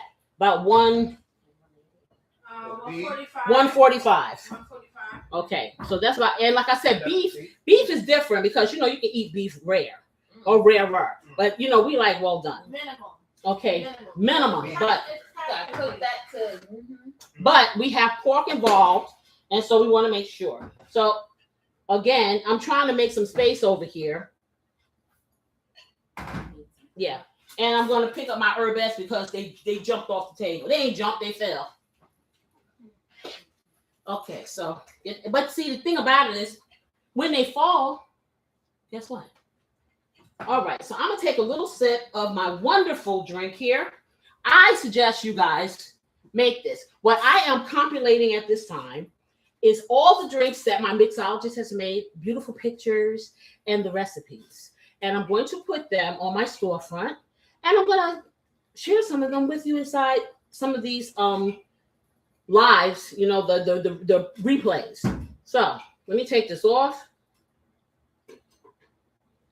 Oh, this is so good because I'm telling you, summer is coming. You're gonna need this in your life. Yeah, for real, for real. You're gonna need this in your life. So let me finish about my because I have some good stuff here about the kitchen rhythms. So yes, Alcohol free. yes, these are mocktails. Okay, these are, and that means we don't. Okay, because as you can see, I am not lacking in any area of being not bubbly. I am everywhere. So I subscribe to the life of take to the sky with a natural high. Hey, do you, boo? However, if you do these and you want to add your libations, that's your business because I don't tell you what to do. I like mocktails, and so that is what I market. That is what I talk about. They are beautiful to look at and lovely to taste. They work well. Your family. That's what's nice too. You know, so, and yeah, you can share it with your kids and make your kids feel, you know, fancy. Kids like to feel fancy, you know. So people negate. You don't grow up with, you know, the frou-frou and the culture. You don't just turn 18 and wow. You teach your children about these things and you make them feel good about beauty. And I'm gonna tell you, beauty does not have to come with a price tag. that's what people fail to realize. You don't have to spend a lot of money to make your table beautiful for your children, to make them feel special. None of that. Or even yourself. If you're a person of one, hey, sit down, set the table, light a candle, do whatever. Vibe with yourself. Do you know that is the first and most important person? It's you. So let me get back. Kitchen rhythm. Kitchen rhythms, yes. So the comfort food brings you back to center. It did it for Christy. It does it for me when I cook certain things. It brings back memories. It's a sense of home. It really is. And if you've forgotten certain things, it kind of brings it front and center. You know, it's pretty much, if you know, you know. It shows love. And so when you have that navigational piece in your, sometimes I would tell you like this, I'm going to challenge you to just stand in the middle of your kitchen, however big or small it is. And I just want you to look around at every corner, at every crevice. I want you to close your eyes, and I want you to take it back to when you were a kid, when you were maybe outside playing all day long, and you come in there, and we call it the white lip because you be so hungry, you look be white, but you don't want to come inside because if you come inside, then your mama gonna make you stay. So you really don't, but you want to eat. But when you come inside, I don't know. It's like, and I can remember, it was just the most delicious. Everything was just, it was just like, you're excited to go to Ruth Chris or something, some kind of restaurant, but it was mama's house. You know what I'm saying? And she had it there and she put it on the table and you ate, and it was just like the most fabulous stuff. And it was probably something that was not really expensive, something that they call, what do they call it? Peasant food. Okay. Oh, now peasant food. Okay, I'm gonna tell you how peasant food is now. A little packet of oxtails cost you $100. That don't sound like no peasant to me. See, people got hip to the situation of all that good cooking. So what I'm going to do now, I'm going to show you the hack with $1.59 spaghetti sauce and how you're going to make it taste like you have been cooking it all day, like it's the most delicious thing, because this is a very big part of your meatball dynamic. The sauce. But a lot of people don't really season up their meat. You can eat my meatballs without any sauce. Yes, you can. And that's what I like. I like for all of my ingredients to be able to stand alone. But when you put them together, oh, baby. So we're going to take this and move this over here. And yeah, that's pretty much about the comfort part. Like I said, I'm not telling you what to cook. I'm telling you to feel your space. That's very important. When you feel, it's like when you drive a car. When I first started driving a car, I used to drive like this, and I wouldn't move, and I just like this. Child, now that car is a part of me. I don't do all that. No, I don't, because my legs are short. I don't know how people do all that weird stuff. But I will tell you this: my very first car was a Toyota Corolla S Series. I'm a little person, so it became like a part of me. Somebody sideswiped me. I had that car. I love that car. That I love that car. It was like my person in machinery. And somebody sideswiped me. And of course, my car was pretty old. It was in good condition. And they totaled it, and I couldn't keep it. And when they pulled that car, the pickup people came to take it to wherever they take the cars. To the big car lot. To the big car lot and stuff. I'm telling you, I sat there and I cried. Because the man said, it doesn't look that hurt to me, but it was hurt because it was an older car and the insurance was, and I cried. Like that was a family member that was going away, and I cried. Yes, I did. And I called, that was Betsy. Then Bubba came along. Yeah, he was okay. All right. So I got used to Bubba because Bubba was a Camry. He was bigger. Then I was forced to get Envy. Well, Envy was the most beautiful color green, and that's why I called her Envy. And I still have Envy, and I will have Envy until she's an Eggland's best car. Anyway, let me keep going. All right, but I say that to say you want your kitchen to feel like I felt about Betsy, and it can happen for you. Don't be afraid. Go out there and explore. Casey is here to show you the foundational pieces. I'm not judging you. Everything you cook tastes good because it tastes good to who? You. All right. And that's the thing. When it tastes good to you, yes, you've used enough seasoning. When it tastes good to you, yes, you've used the right combination. When it tastes good to you. So I have 24 ounces of this here stuff. This is about the cheapest spaghetti sauce that I have ever bought. Now you can go through getting the sauces and the tomatoes and doing all of that junk. I'm trying to show you guys how to get the results you want with little effort. So we're going to open this up and let's see what it smells like. Yeah, it's all right. But I'm going to make it better. So I'm going to get this and I'm going to put it in here. And no, I did not spray this because I'm not going to have any issues with this. But if you see how loose that is? They probably cut it with a lot of fluid. They cut it with a lot of fluid so they could stretch it. So they took 20 bottles and made 40. So it's very loose. But hey, I know how to remedy that. So this is where the tomato paste. Look at this mess, y'all. The tomato paste label is upside. Look at it. This is where you open it. It's upside down, but the tomato paste. And it really doesn't matter what kind of tomato paste you get, whatever's on sale. They also have, they got the tomato paste with the basil, garlic, and the name brand one. This is like a difference of maybe like 25 cents, I think. And is it worth it? Any money, mom. Okay, Chrissy, you said you're back. You had a call from your daughter. You think beautiful assistant and your daughter would be, yes, they sure. I wish we lived near Nebraska. But that doesn't stop us from communicating because we have what? Technology. All right. So I always say, guys, clean your cans like you clean your hands. Now, if you ain't cleaning your hands, then I ain't getting at your house. But anyway, let me go clean this can and open it up. And I'm going to put a little bit of my Dawn on the top of this can because I don't know what creatures big and small have it on it. So let's do that. Make sure I get it all off. Okay. That's a good thing. Dry it off. Just like that. This can all dry. And then I'm going to open it up. Over here, let me plug in my can opener. Okie dokie now. All right, so I'm opening up the tomato paste. And I love this can opener. This is one of the gadgets that my husband has purchased. There you go again. Throw me under the bus. I'm giving you props, man. What are you talking about? Yeah. Okay, this is a good thing. Okay. And you know why it's a good thing? Because when you open up these cans with your regular can opener, right? You got the ridges. And a lot of times you won't use everything in here. So then you're with the dilemma, where am I going to put it, right?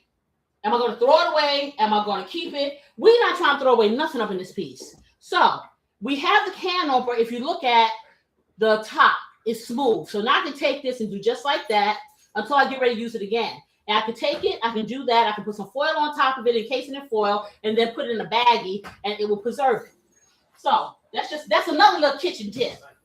Okay, so let me get a piece of a plastic utensil. And this time I got a knife. So I'm going to get the knife. And I already put the spaghetti sauce in there, and that was 24 ounces. I'm debating on whether I should do another. I think I'm going to do another one of these. And the reason why is those meatballs are big. Okay, so I'm going to do another one. So that's 48 ounces. Mind you, I'm feeding a lot of people. If you're just feeding a party of 4 or less than that, you don't have to do this. But if you make them ahead of time, you'll always have them. Okay, so I'm putting some more of this little watery stuff in here. I'd rather have more sauce than I need than not. Right, exactly, because you can do things with the sauce afterwards. Okay, that's the thing. Don't ever think that you're going to waste things because there's always something you can make. I've seen meat sauce, but like without the meat in it, Yeah, so the flavor. Right, exactly. So now I have this. So I'm going to, since I have so much sauce, I'm going to take my knife And I am going to use all of that. Now, why am I using this? Because this is going to help thicken this little watery stuff. Now, you're going to say, isn't this going to taste really tomatoey? Not when I'm done. Okay. No, but have you ever had spaghetti sauce or pizza sauce that tastes like it just came, somebody just took some tomato paste and put it there? Yeah. You have to flavor this stuff. Yet, listen, you have to flavor it. And I don't care what anybody says, okay? Bland is nasty. That's all. It's nasty. That's yeah. I can't spell it. Nasty. Okay, so I put it in here. So now I'm going to take some of my concoction here, my peppers, my garlic, my onion, and she said she did something else in here with some celery flakes. Yes. Yep. And we have made it into a liquid or a fluid. So, yes. Oh my God. I know I'm bad, right? Okay, so I'm putting this in here. I'm going to put all of it in here. So this is about 1.25 cups. And that smells so good. Oh my. I could think of a sauce I can make with this, like to put it on my chicken. Never mind. I'm not telling you. You have to come watch. Okay, so let me get that out the way over here. Okay, the secret. Okay, the secret. So now I'm going to take my gargantuan fork and I'm going to just stir it up just a little bit. Okay, incorporate this stuff. And Christy says, oh, honey, just wait. Just you wait. If you thought yesterday, listen, and Christy is it was so bad, Christy, because like I said, I fell asleep. And then, of course, I woke up in the middle of the night because I had to get my show together for today. And that steak was calling a sister. Yes, it was. It was some left in the fridge. And I tiptoed downstairs and I heated it. Oh, girl, I am here to tell you. Yes, I'm here to tell all y'all. Christy, you better tell somebody, okay? I've never, ever.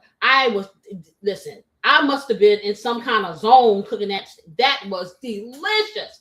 I can still, when you eat something and the imprint of it is still in your mouth and your throat and your head, and it's just, you can smell it, and oh my goodness. Woo, it was delicious. So what I'm doing, I'm just kind of breaking up that tomato paste and incorporating it into here, just like that. And right away, you see how thick this is now? Just like that. Okay, and I'm not done yet. So now I got this on here. So now we're going to hit it up with some of these seasonings. I'm going to tell you what I'm going to do because I'm not going to do individually. I have onion powder, garlic powder. I have pepper. I'm going to hit it with the Casey's Blessing because I don't leave home without it. I am going to put some minced garlic in here. I'm going to do my herbets, the basil, the Italian seasonings. I am going to take a tad bit of salt, and I am going to, when I find it, get my Splenda, which is my sweetener of choice, but you can use a half a teaspoon to a teaspoonful of sugar. Why are you doing that? Because when you deal with tomato products, unless you are a person who likes the taste of like marinara sauces and it's very tangy and it kind of gets you back up there, I ain't that girl. So you have to balance the acidity and balance the tanginess with a sweetener. I'm not making cake or sugar. I am giving balance. So those are the things. All right. So now I'm going to half a teaspoonful of garlic powder. Everything's a half a teaspoonful. So let's get that over. Okay. This doesn't want to come out like that. Okay. That is the onion powder. And I think they're telling me my Splenda is underneath here. But yep, I see it. Oh, she sees it. It's behind the metal bowl. Okay, it's being hidden by the bowl. The bowl said, we're hiding. Okay, so I got that. Now I'm going to put some pepper in here. Not a lot. 1/4 teaspoonful of pepper. And I'm going to take my garlic. Now I'm going to do tablespoons of garlic here. Okay, so I'm going to do 2 tablespoons of garlic. And you're like, that's a lot of garlic. That's going to... Oh, no, it's not. Because see, when you get this kind of garlic, it's so mild, it incorporates itself and it becomes part of a orchestra.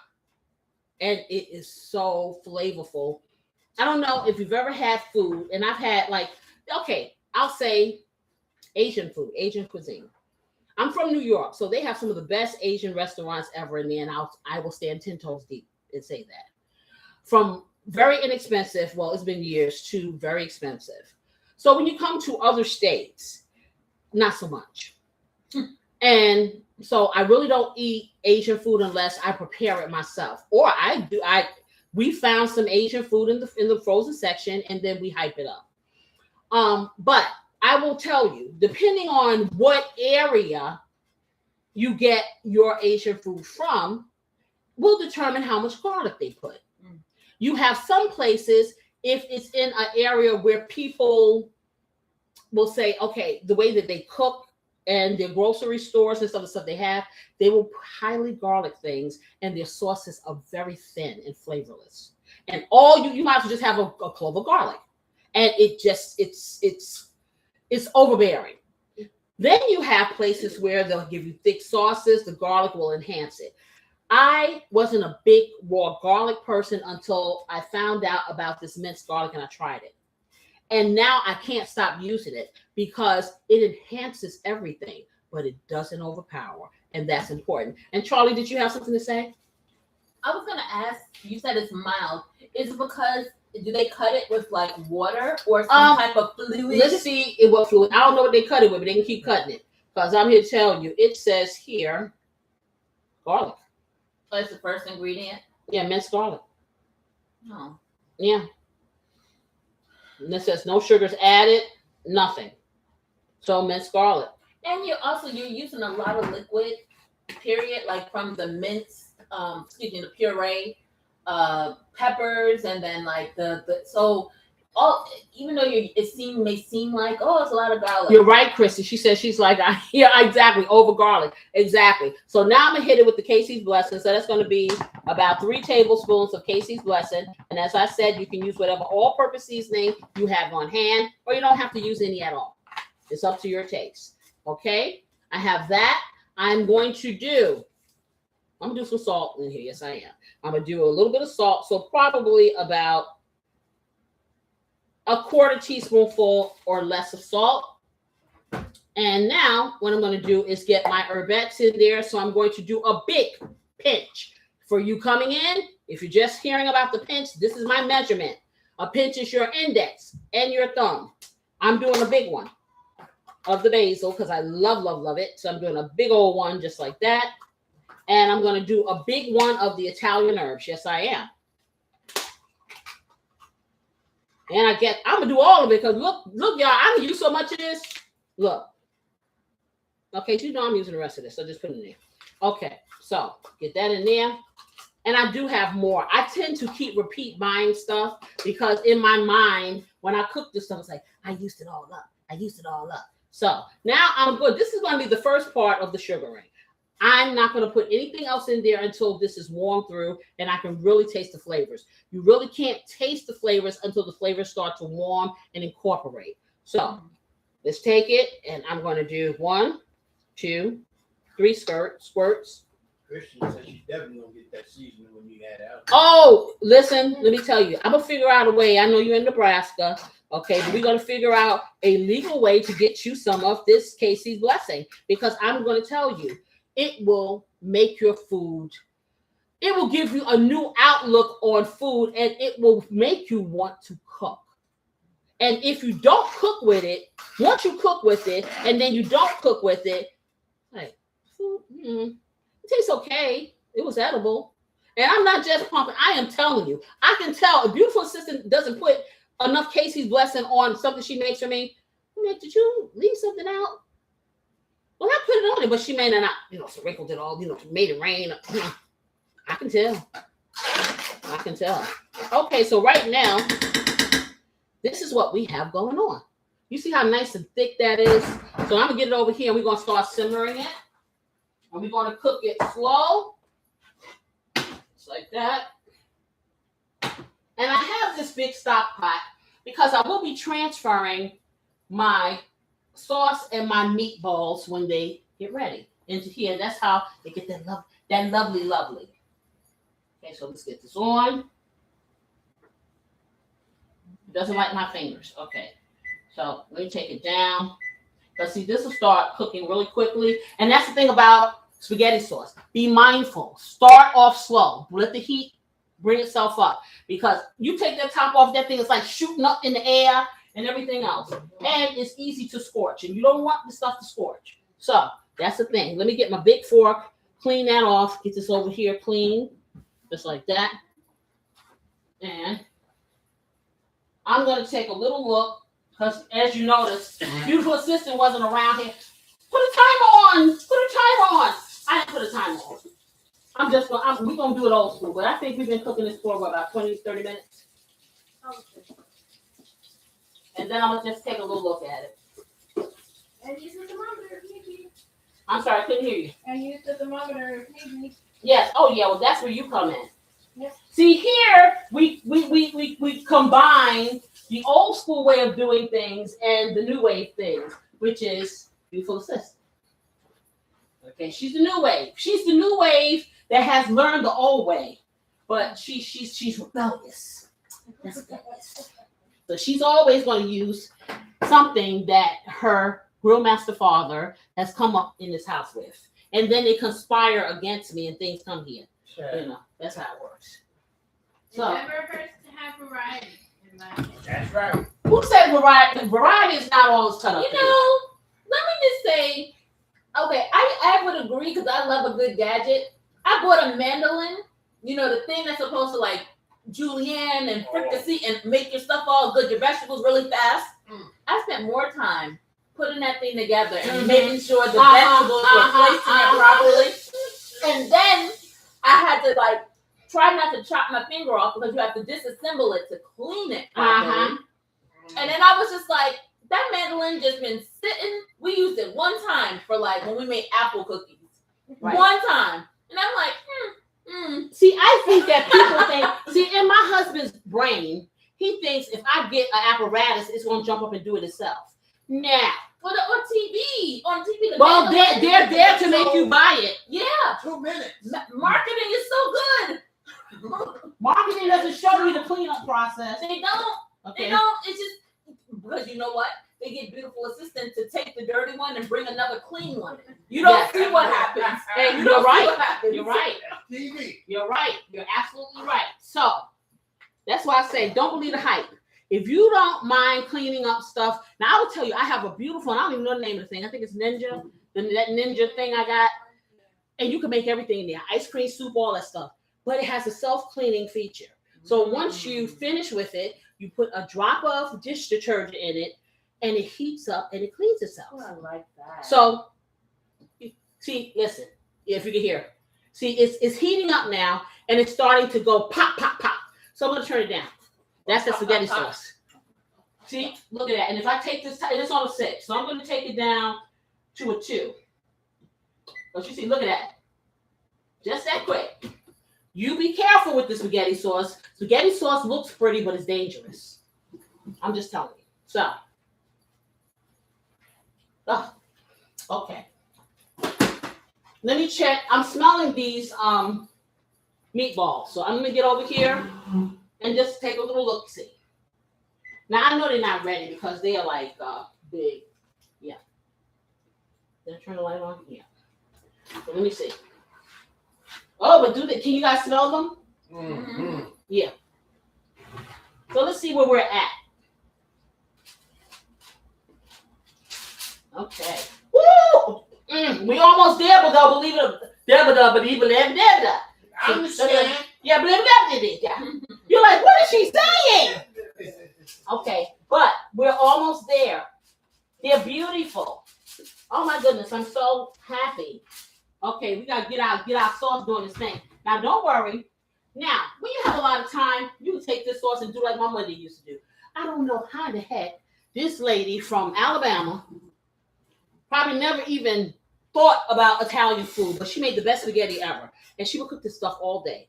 I went to school at 8 o'clock in the morning. I came back at 3. That pot was still cooking. But it was the best spaghetti I've ever tasted in my life. And of course, she gatekeeped and took the recipe with her. So, yeah. What? There you go. Yeah, I said it. She was a gatekeeper. She is the reason why I taught kitchen rhythm. Because Mama dear, you could pass through her kitchen. You could probably sit in her kitchen and she would serve you. I don't even ever remember going in the pot and getting my own food. It was just I think she served the food too. She was highly Particular. persnickety about cleanliness. And don't breathe in her kitchen because that was her domain. And I am telling you, it was like you walked in there and the refrigerator said, my dear. The refrigerator said, well, her name was Lily Mae. Don't touch that. That's Lily Mae. Go into the pantry. Don't touch it. You know, still be there. You it's like it went from one century to the next. It was hers. That special skillet. All, you know, the cast iron skillet that she probably been cooking with since she was 19 and she was like 80. And everything was just, it was, the ambiance was her. And that is what I want you to feel. This kitchen wasn't always looking like this, okay? Because this is a house that's 1981, and it was a 1981 kitchen when we bought it. And it took me almost 20 years to get it. What? They're not that old. Oh, it's old enough for a house. But anyway, so I waited almost 20 years to get the kitchen in my mind. And everything you see here, I designed myself. From the countertops to the cabinets, I did that HGTV thing, and I waited till stuff was on sale, and I drew the sketches and all that stuff. And I got something that fit me, as you see, black and white or whatever. But that made me feel whole in this kitchen. Even though I've cooked in a lot of kitchens, you know, never lived in a whole lot of places, but, you know, I felt good in my kitchen or whatever. I felt this kitchen because this kitchen is all me. It really is. And whatever you do, I don't say you have to go get a whole, you know, renovation of your kitchen, but do something. See what I'm saying? I got all of these doggone allergy people. And see, my husband will not take an allergy pill because he will not admit he has allergies. He has them. I heard him. But anyway, so this kitchen makes me feel like I want to be here. This is why I do everything here. Even my Love Rhythm recipe, I could go into the living room and sit into a cushy chair and give you that vibe. But this is where the heart is, right here. Everything that I've ever learned, everything I know is culminated in what this design is.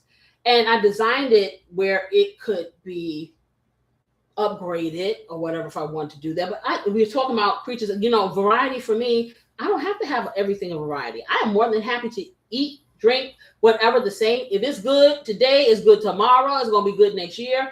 I'm not a slave to the trends or the fashions. I wear what I want. I do what I want. And you're going to love me. It's just the way it is. Because I'm going to love me. You know? So I want everybody to embrace their kitchen. I know people that the kitchen is just a pass-through. Literally. Nothing's in it. It's not used. The utensils, the plates. Don't use a pot. Don't put that smell in my house. Don't do it. Listen, if the food smells good, heck yeah, just like cologne. Open the window. Okay? Because the kitchen is here to be used. The kitchen is the heart of the home. And so that's why kitchen rhythms and coaching that for people to understand, hey, this is how I need to navigate in my kitchen. Not what they tell me, but hey, there's a days where I really don't feel like cooking and it's okay. Don't go get cereal, y'all. But get something, a nice royal remainder. But my point is just do not fear the unknown. The unknown is only the unknown until you embrace it.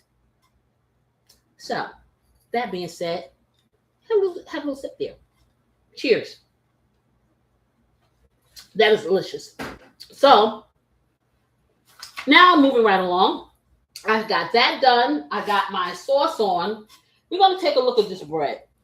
So I told you, you know, I always got to take it to another level. I have two types. I have a little short ones for the people that can't eat a lot. See, I would probably eat half of this.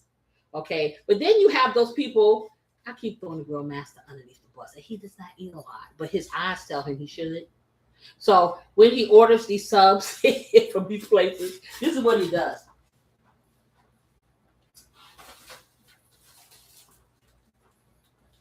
he get this great big sandwich all the time. And then he says, it's just way too much bread here. Well, you got the great big sandwich. So I have two types here. Just in case he's feeling like he wants a great big sandwich, because that's what love is. You give them what you give the people what they want.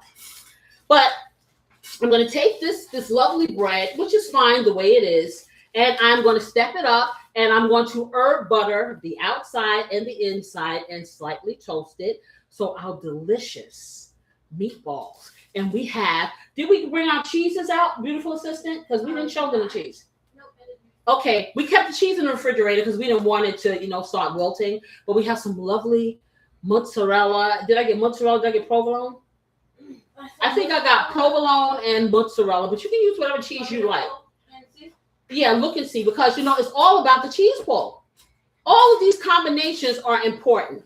If you want, like I said, I know people that will take, saute onions, put it on there. They'll put lettuce. They'll put tomatoes. Of course, it takes it to a whole different type of sandwich.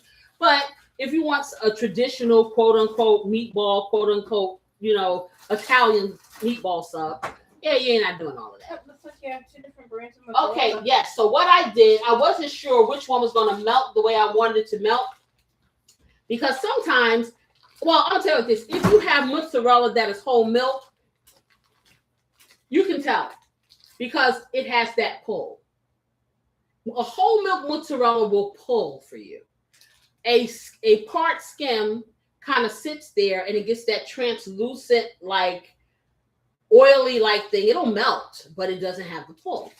So I didn't know which one was going to pull for me, so I tried two different brands. And this is a very thin slice. So I'm figuring even if it don't pull, I can put a lot on it and it's going to melt nicely. So we're going to give it that shot and see what happens. So we'll decide who will patronize come the next time. Okay. But anyway, that's what we got going on here. Let me check my meatballs. I mean, not the meatballs, but the sauce. And see what's going on. Let me get a bigger spoon. See, and now it's just nicely simmering. That's good. It's not angry anymore. It was angry. It was like, danger!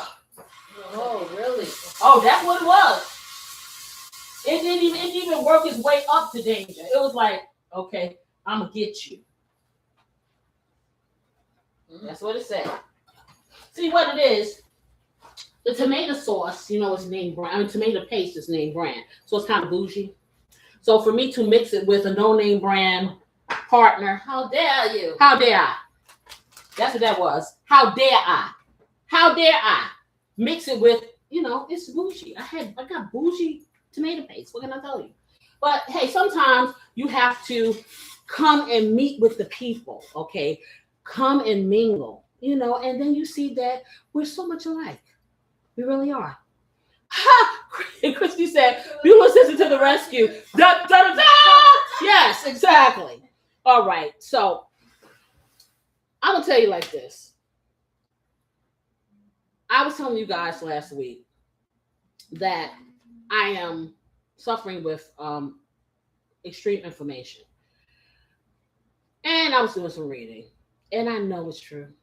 Because anybody that knows me knows that they wonder, how am I real? Am I a real girl? Because I never sleep. Well, I never sleep because I'm 36 years old. Okay. And no day is promised. And I'm on a mission. So that mission has pretty much put me in a position where if you stick me with a pen, I will probably pop and ooze stuff because I am full of information. And inflammation, one of the things that can cause it is lack of rest, stress, things like that. Well, we all have stress in our lives. And I don't care what we say, it's going to be back in the back of your head some way.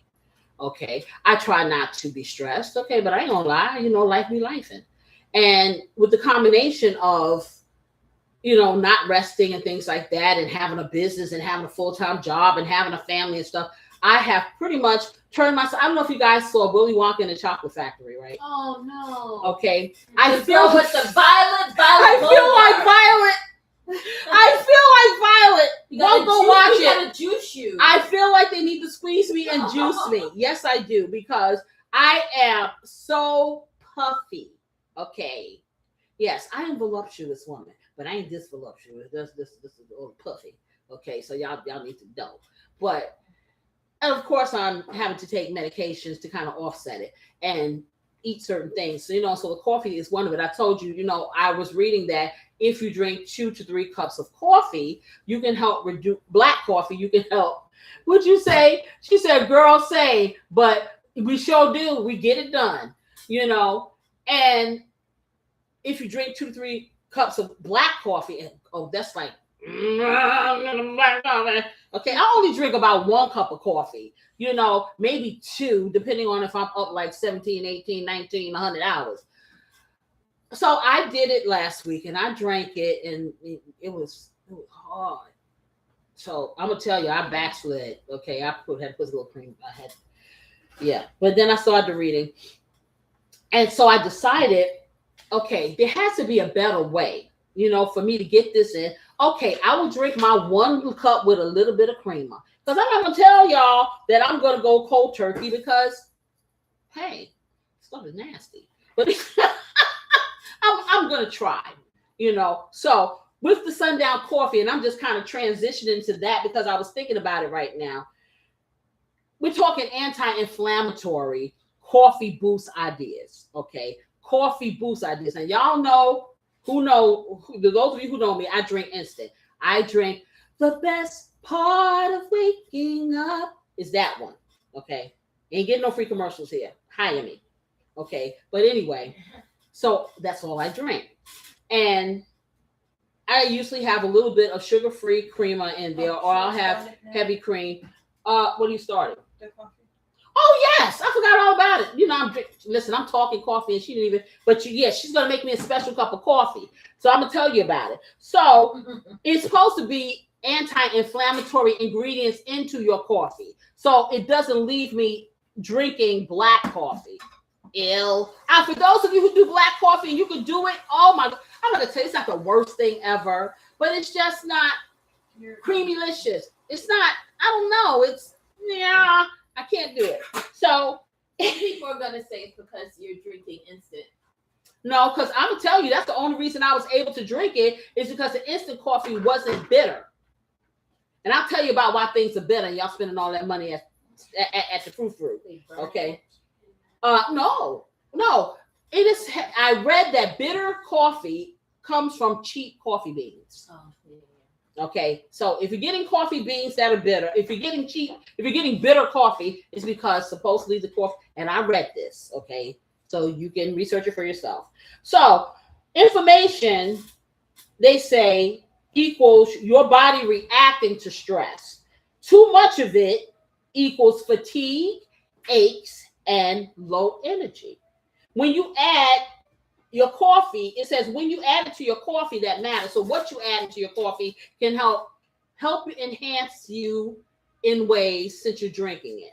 So, of course, cinnamon. I know about the cinnamon, and I've had cinnamon in my coffee, and it's not bad. It's yummy. Okay, so cinnamon is an easy win because it is a great anti-inflammatory agent. Okay, it adds natural warmth, it adds flavor, and no sugar is added. Did you lose my recipe? You're looking for my recipe? Yeah. Okay. I gave it oh, here it is. Okay. I took the recipe. Okay, so in any case, that's my coffee pot. My coffee pot wants to be seen. Yeah, it wants to sing. It says it's a star. It said, "You don't have to be a star, baby, to be in my show." Okay, anyway, so talking points. So the cinnamon is good with no sugar added. Okay, healthy fats, balance the smoothness. So they're saying, I've heard people put pats of butter in their coffee. Yeah. I don't know if I love butter, but I don't think I want it in my coffee. It's not even about it being like yucky or yummy. It's not good.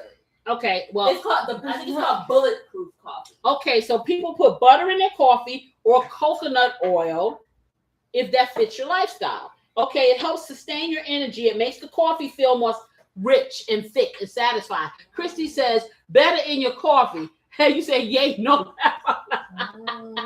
Okay, and so it says that it can help sustain you, and I guess it'll give you that same feeling like as if you're getting that cream or stuff. Okay. Yeah, Chrissy, I don't know.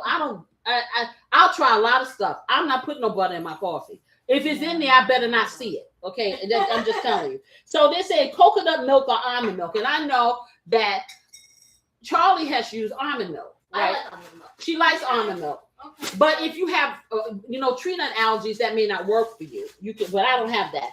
Coconut milk, I've never tried. I have some coconut milk here, and I am going to try it. She's going to do that. So it's supposed to add a smooth texture without overloading. And I like to have my Sundown Coffee. So that's supposed to take away the almond milk. Supposed to take down inflammation. Yeah, that's what it says. What? That's what it says. Okay. So then we have, of course, our friend turmeric. I'm famous for getting some turmeric rice. So Chrissy is saying, me neither. No butter in my... No. Oh, boy, no butter. Okay, so turmeric, I'm famous for turmeric rice and putting turmeric and stuff. I love the flavor. I've never had it in coffee, but that's going to be part of the recipe that beautiful assistant is doing. Okay. It's a strong anti-inflammatory spice. Just a pinch will do it. Don't overdo it. Works best paired with the cinnamon. Yep. Okay, so that's good. You don't need a lot, just a little. Okay, and then the natural sweet balance. You can use honey or maple in small amount. I'm using Splenda because I don't want that, but you can use that if you want whatever sweetener of your choice. And it says it's less processed than heavy sugars, so it keeps the inflammation lower than refined sugar overload. Now the consensus is out because I was reading about Splenda and it bothers some people. Okay, and they say that they don't really know for sure that it can cause inflammation or whatever. I'm gonna tell you like this. Splenda came out in 1990. Beautiful Assistant was born in 1990. I have been using Splenda since 1990. No joke. I don't have 15 arms. I just got this information over the last couple of years because of what I've been doing to myself, working round the clock like I'm a cyborg. And I'm telling you, this is my choice. If I'm gonna go out for something and become a eggless best egg, I'll take this with me personally, because it allows me, and I have diabetics in my life. Okay, it allows them to be bad. No, to enjoy food without being bad. Yes. Yeah. What she said. Okay. So anyway, that evening coffee mindset. If this tastes good, I'm gonna tell y'all, because what was that mess that I ate the other day with some fruit in the coffee or whatever? I was thinking about blueberries. I was like, I wonder if blueberries would do, because I know they're supposed to be antioxidant. Yeah, they are, but I don't know if I want. That's good. Okay, I'm now. Blueberries Can I do you make a blueberry pie? No, I don't know. Blueberry coffee. So I take the blueberry. I forget what it's called, blueberry shortcake, but it's a blueberry. But it's flavor. cold. No, it's hot. It's not that. Like a blueberry pie is hot. Oh, but in coffee? Okay, I'm gonna bring. Maybe I could bring coffee for you to taste. Okay, well, the next Sundown Coffee, my daughter Charlie says she's gonna bring me some blueberry pie coffee. No, it's called blueberry shortcake. Blueberry shortcake. Not see, she's the frou queen.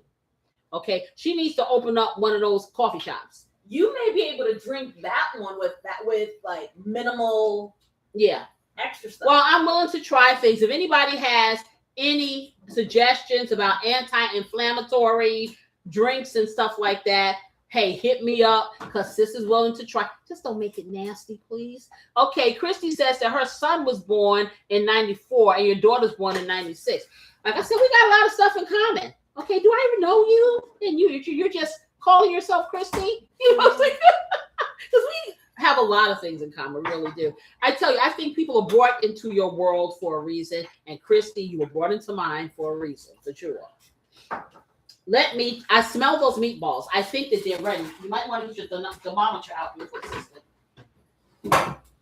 She's over here making that brew, that special brew that she did. That special brew that she do, y'all. Okay, let's bring that over. Okay, let's see. Okay. I do this because y'all, my glasses get fogged up when I get over here. Okay, listen. I'm thinking. Yeah, I'm smelling. Yeah, I'm thinking. Oh yeah. I think they're ready. So And then at minimum, we want it to be Go to the middle. yeah, I'm thinking they're ready. They're bigger than golf balls. Yeah, but see, when you steam things through, that steam cooks it quicker. Be careful. I don't want to mess up. Oh yeah, these are well done. Oh yeah, they're really done. Great. This is 200 plus degrees. Woo! Cook that. Get that big one back there, and then we'll know. Then no, the other one. This one? Yeah, that one. 212. Okay, we good. We cooking with gas, y'all. Okay. Okay, so let's get this out of here, and I'm gonna show you what the next step is gonna be. Do you want to take a quick sip while it's hot? Well, I'm gonna do that, but give me a second. I just want to get that out. I need to get another. Do I have another microfiber? I don't really like using oven mitts because it's just so bulky. I like using microfiber. I will see if I can grab one for you. Don't you know wine stuff? The vinyl. I think I'll do this. What's it called? Silicone. Yeah, The silicone. yeah. I like something a little thinner. Me personally, I'm gonna show you what these look like, and then I'm gonna show you what I'm gonna do. Beautiful assistant is getting me a microfiber, but my mind is saying, self, get a piece. I'm not gonna show you bad things that I do. Okay, let me check this. All right. I don't think you put the disclaimer in, so you shouldn't demonstrate anything. I'm not going to demonstrate anything that only someone who came out with a spatula. I came out of my mom with a spatula. That is horrible. And a spoon. That is horrible. Yes, I did. And then when she turned her back and she thought she was making bottles, I was over there cooking bologna sandwiches. So yes. Wow. Okay, so I got my microfiber. Let me show you guys. So this is what, can you guys see? Oh yeah. That's what your meatballs look like. They're not all crispied up. So now we're going to take them, and this is the transitional period. Now usually it's a little fluid in the bottom here. It's a little liquid in the bottom, and I usually will let it cook out. But I don't need to do that. So now this is what I do. This is where the pot comes in. Let me get this over here. All right, and I am going to spray it because I'm putting the meat in. He said you might have to cut them in half. Well, I may have to, but that's good because that's some more of them. Okay. Oh, see? Okay, let's put that over here. And so what I'm going to do is I'm going to take this pot, and let me bring it here so you guys can see what I'm doing. Okay, so I'm going to get this big pot here. Just move my stuff out the way. I want it. Okay, thank you very much. So, beautiful sister, when you come back around that corner, all my papers just fell on the floor. Okay. Okay. Let me get that over. I'm moving my cup, making some space so I can show you guys what I'm talking about. And my little papers just went. They said, aloha, farewell to thee. You're like, okay, now she really has lost. I didn't lose anything. Okay, I didn't lose anything. Okay, so let's get this over. So I sprayed the pan.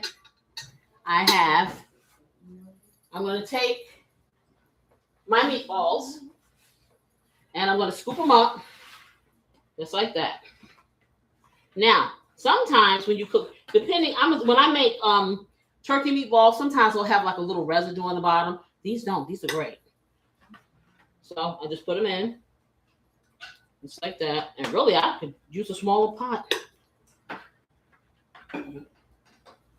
Okay, but this will be good. Down, but not that much. No, and that's why I made them this size. Because you know how big they were. They were filling up the pan. Oh, yeah. But you make them bigger. And I'm using a slotted spoon because I didn't let the liquid cook out. And I don't want the extra liquid in here. So I'm using a slotted spoon, but look how beautiful these are. And right now, you can eat them just like this, literally. Can I see? No. I'm not. There's nothing to do. No, you're going to have to wait. I may give you a little taste. No, I'm kidding. No, you're not. You for real. Aren't you? Mhm. Okay, but they smell wonderful. They smell really good. So I got them and I'm putting them in here. Now at this point, people will just take this spaghetti sauce and just pour it on here and make the sandwich. But that wouldn't be me. So let me take this, put this over here.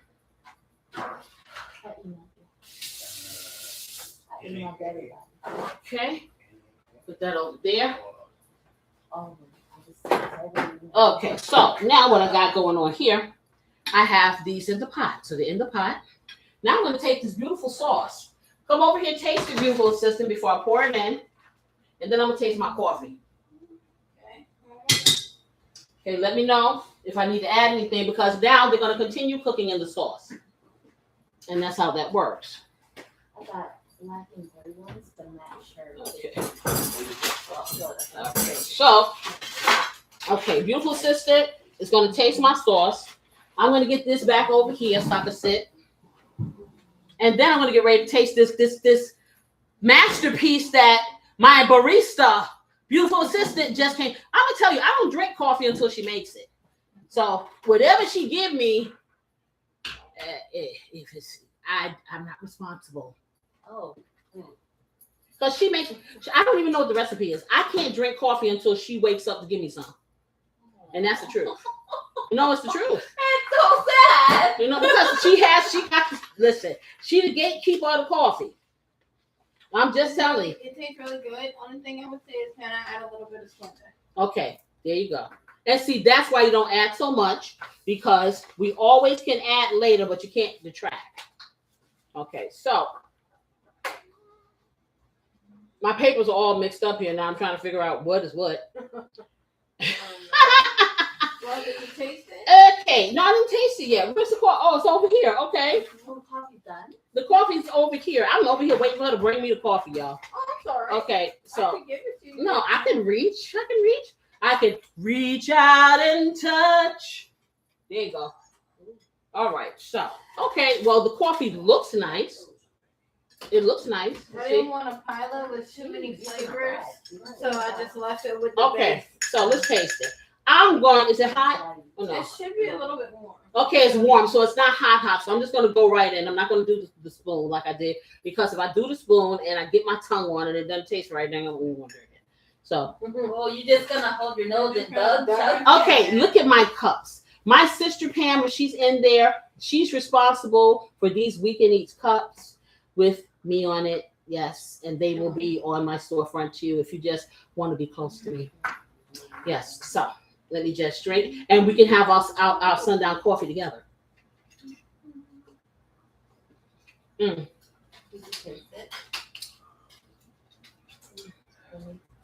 Let me try it again. Let's see.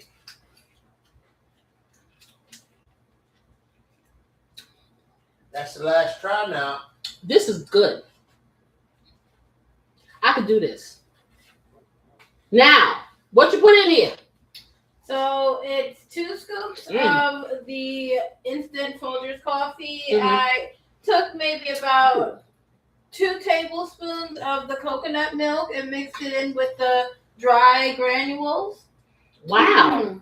Before I put the warm water into it, Mm-hmm. I put the warm water in. Of course, I put our usual, a little bit of cream, a little bit of the hazelnut creamer. Uh-huh. Mixed it in. I used a little bit of the turmeric and the cinnamon and mixed it in as well. And I just put a little tiny splash of Splenda. Oh, it tastes good. That coffee is the bomb. So what are we gonna call? What we gonna name this coffee that we came up with? I don't know. I'm about to think about it. The anti-inflammatory coffee thingamajiggy. No, we gotta come up with a better I name. remember that one. Okay, you guys out there, come up with a name and let me know. I can do this. So if this really does work, this is gonna help me. I could drink 3 cups of this. I sure could. You're a gadget guy, gotcha. What that? Silicone pot holders. Oh. And they're very low profile, and you got them to match the kitchen. Oh, my grill master just bought me more gadgets, but they're silicone pot holders and they won't be thick. See, there you go. And they match. And they match my kitchen. Okay, so now I'm going to take this lovely sauce And beautiful assistant says tastes good, and I'm gonna taste it and see if it's to my standards. Okay, just put a little in there. And I don't usually taste, but sauces I do taste. But spaghetti sauce I do taste.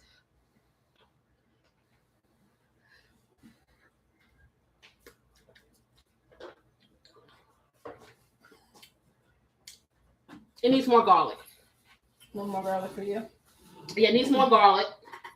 Powder or And it fresh? needs some more Casey. I knew you were gonna say that. It needs more Casey's blessing. But other than that, it's really good. Okay, it's really good. It has stepped it up from that store brand, whatever.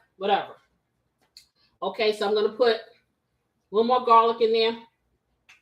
It doesn't need any salt, and I'm surprised she said that.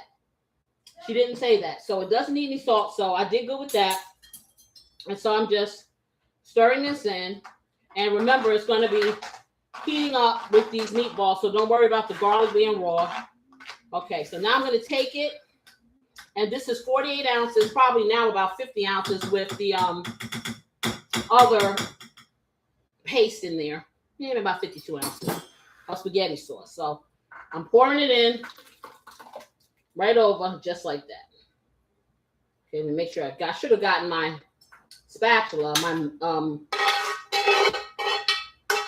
my plastic spatula to make sure I got everything out. But that's fine. No, you do not have to get it. It's fine. Okay, this just makes a lot of noise. That's all. But we got it out. So now the two are going down the aisle together, happily going down the aisle. So now I'm going to take it, and I'm just going to slightly move my meatballs around because I don't want them to lose their integrity in any way. And I'm going to make sure that every single one of them are touched with this lovely sauce. And while I herb my butter. Well, do we have butter already? I don't have any meat yet. Okay, so while we herb the butter and fix our bread, we're going to let this just keep simmering and let the flavors meld together. But this is what you got. Okay, so let's get this over. Back on the stove. Get that here.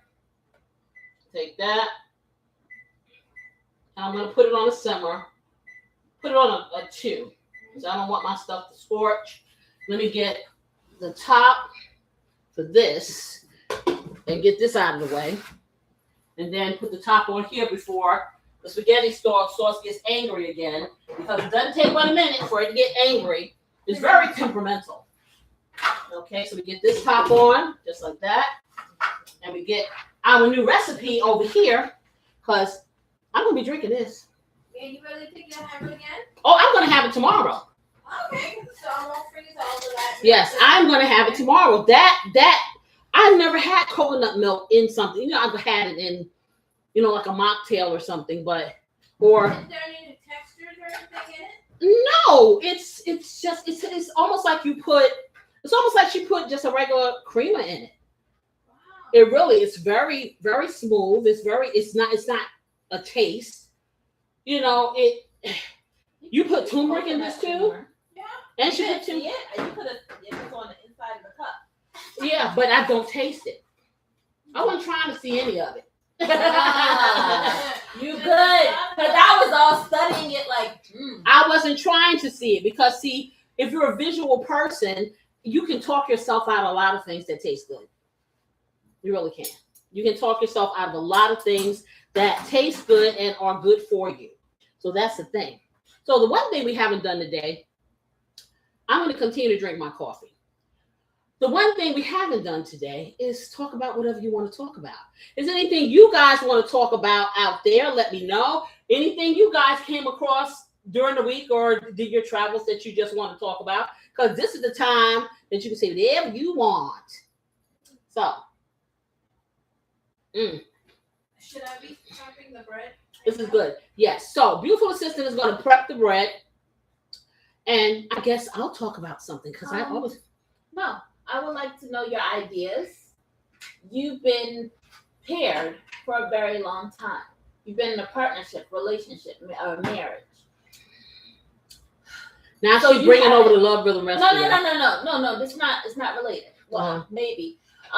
So you haven't had to do just for yourself cooking. You've had a family for a very long time. Yes. And so, how do you recommend someone? It's very easy to cook for other people, but like when it's just you cooking for yourself, like let's say you're on a special diet, it's much easier to get a bowl of cereal.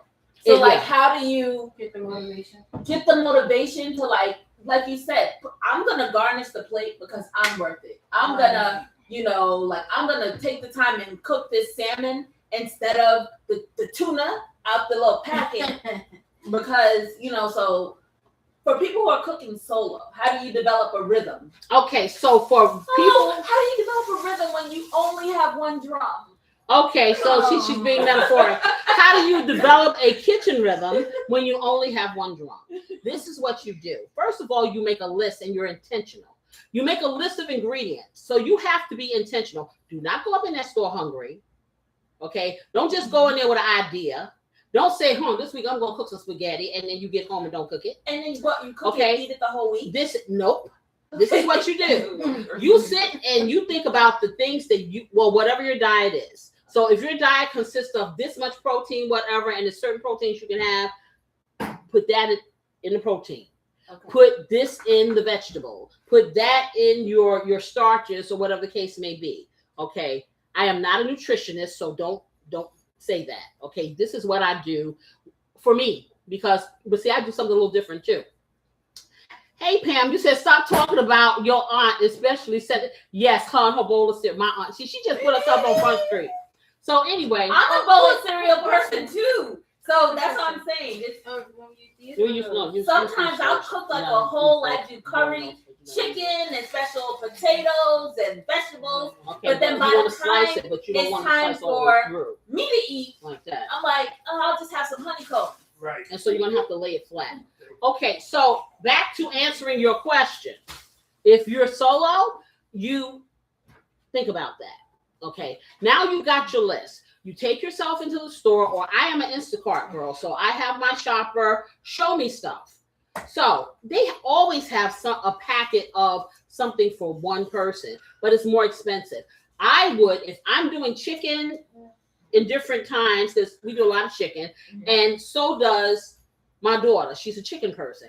She can get a big pack of a family pack of chicken and break it up and say, this is going to be baked. This is going to be if she wants fried. This is going to be fricasseed. This is going to be whatever. Okay, and you put little portion it out. That's what I used to do when y'all were growing up. I would take my stuff and my groceries, and it wasn't for for the family, and I would portion out this meat, that meat, whatever. Okay, take a little time to do that. A little bit of prep in the beginning is going to save you a lot of time and a lot of angst and a lot of decisions when you're tired. You're right, because when you have to make the decisions, that's why the mental honeycomb sounds exactly the mental acuity that you have to use to put a meal together can deter you from cooking it. Yes. Okay, so you already know I got 5 days. I got chicken if I'm gonna do that. I got chicken, pork, hamburger if I'm gonna do that, whatever. Now you haven't come with any recipes, and it doesn't matter because it's you by yourself. So if you don't feel like cooking that steak, but the hamburger's already prepared, and the hamburger can be frozen, okay, I suggest put a little Casey's blessing on Casey's blessing on your stuff, and then freeze it. Pop it into a skillet, put it on very low. It can still be frozen. And you can slowly cover it. You can slow cook it while you're doing whatever you're doing, or stick it in the oven and cover it like I do the meatballs. And then you can sear it a little when you come out. Now you have a burger. Grab yourself some lettuce and something like that.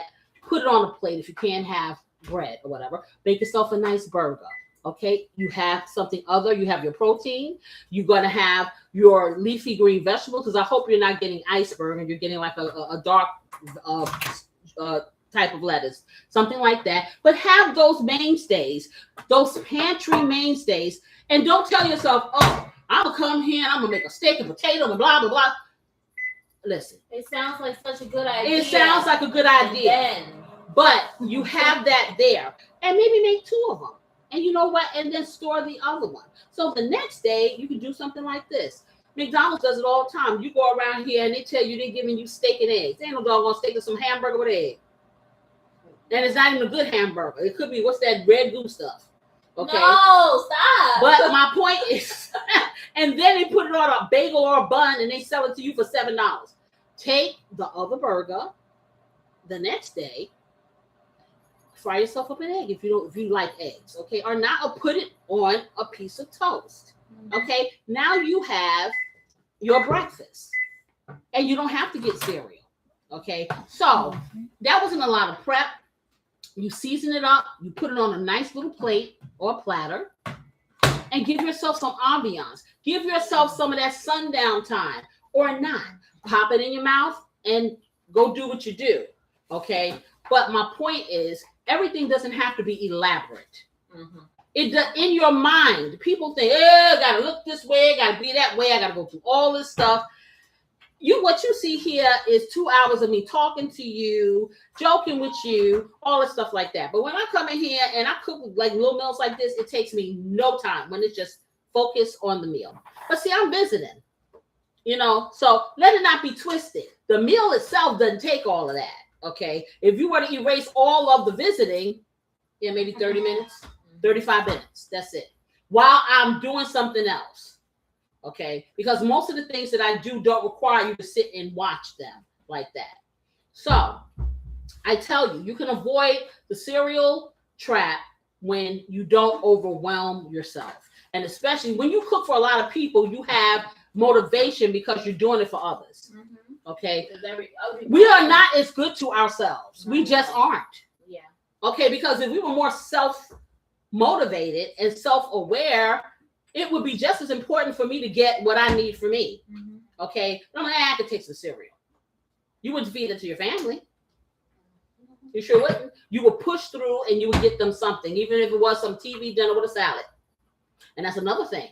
You can take a nice little entree, because I used to do it all the time. Atkins used to have these entrees, and then I would season them up.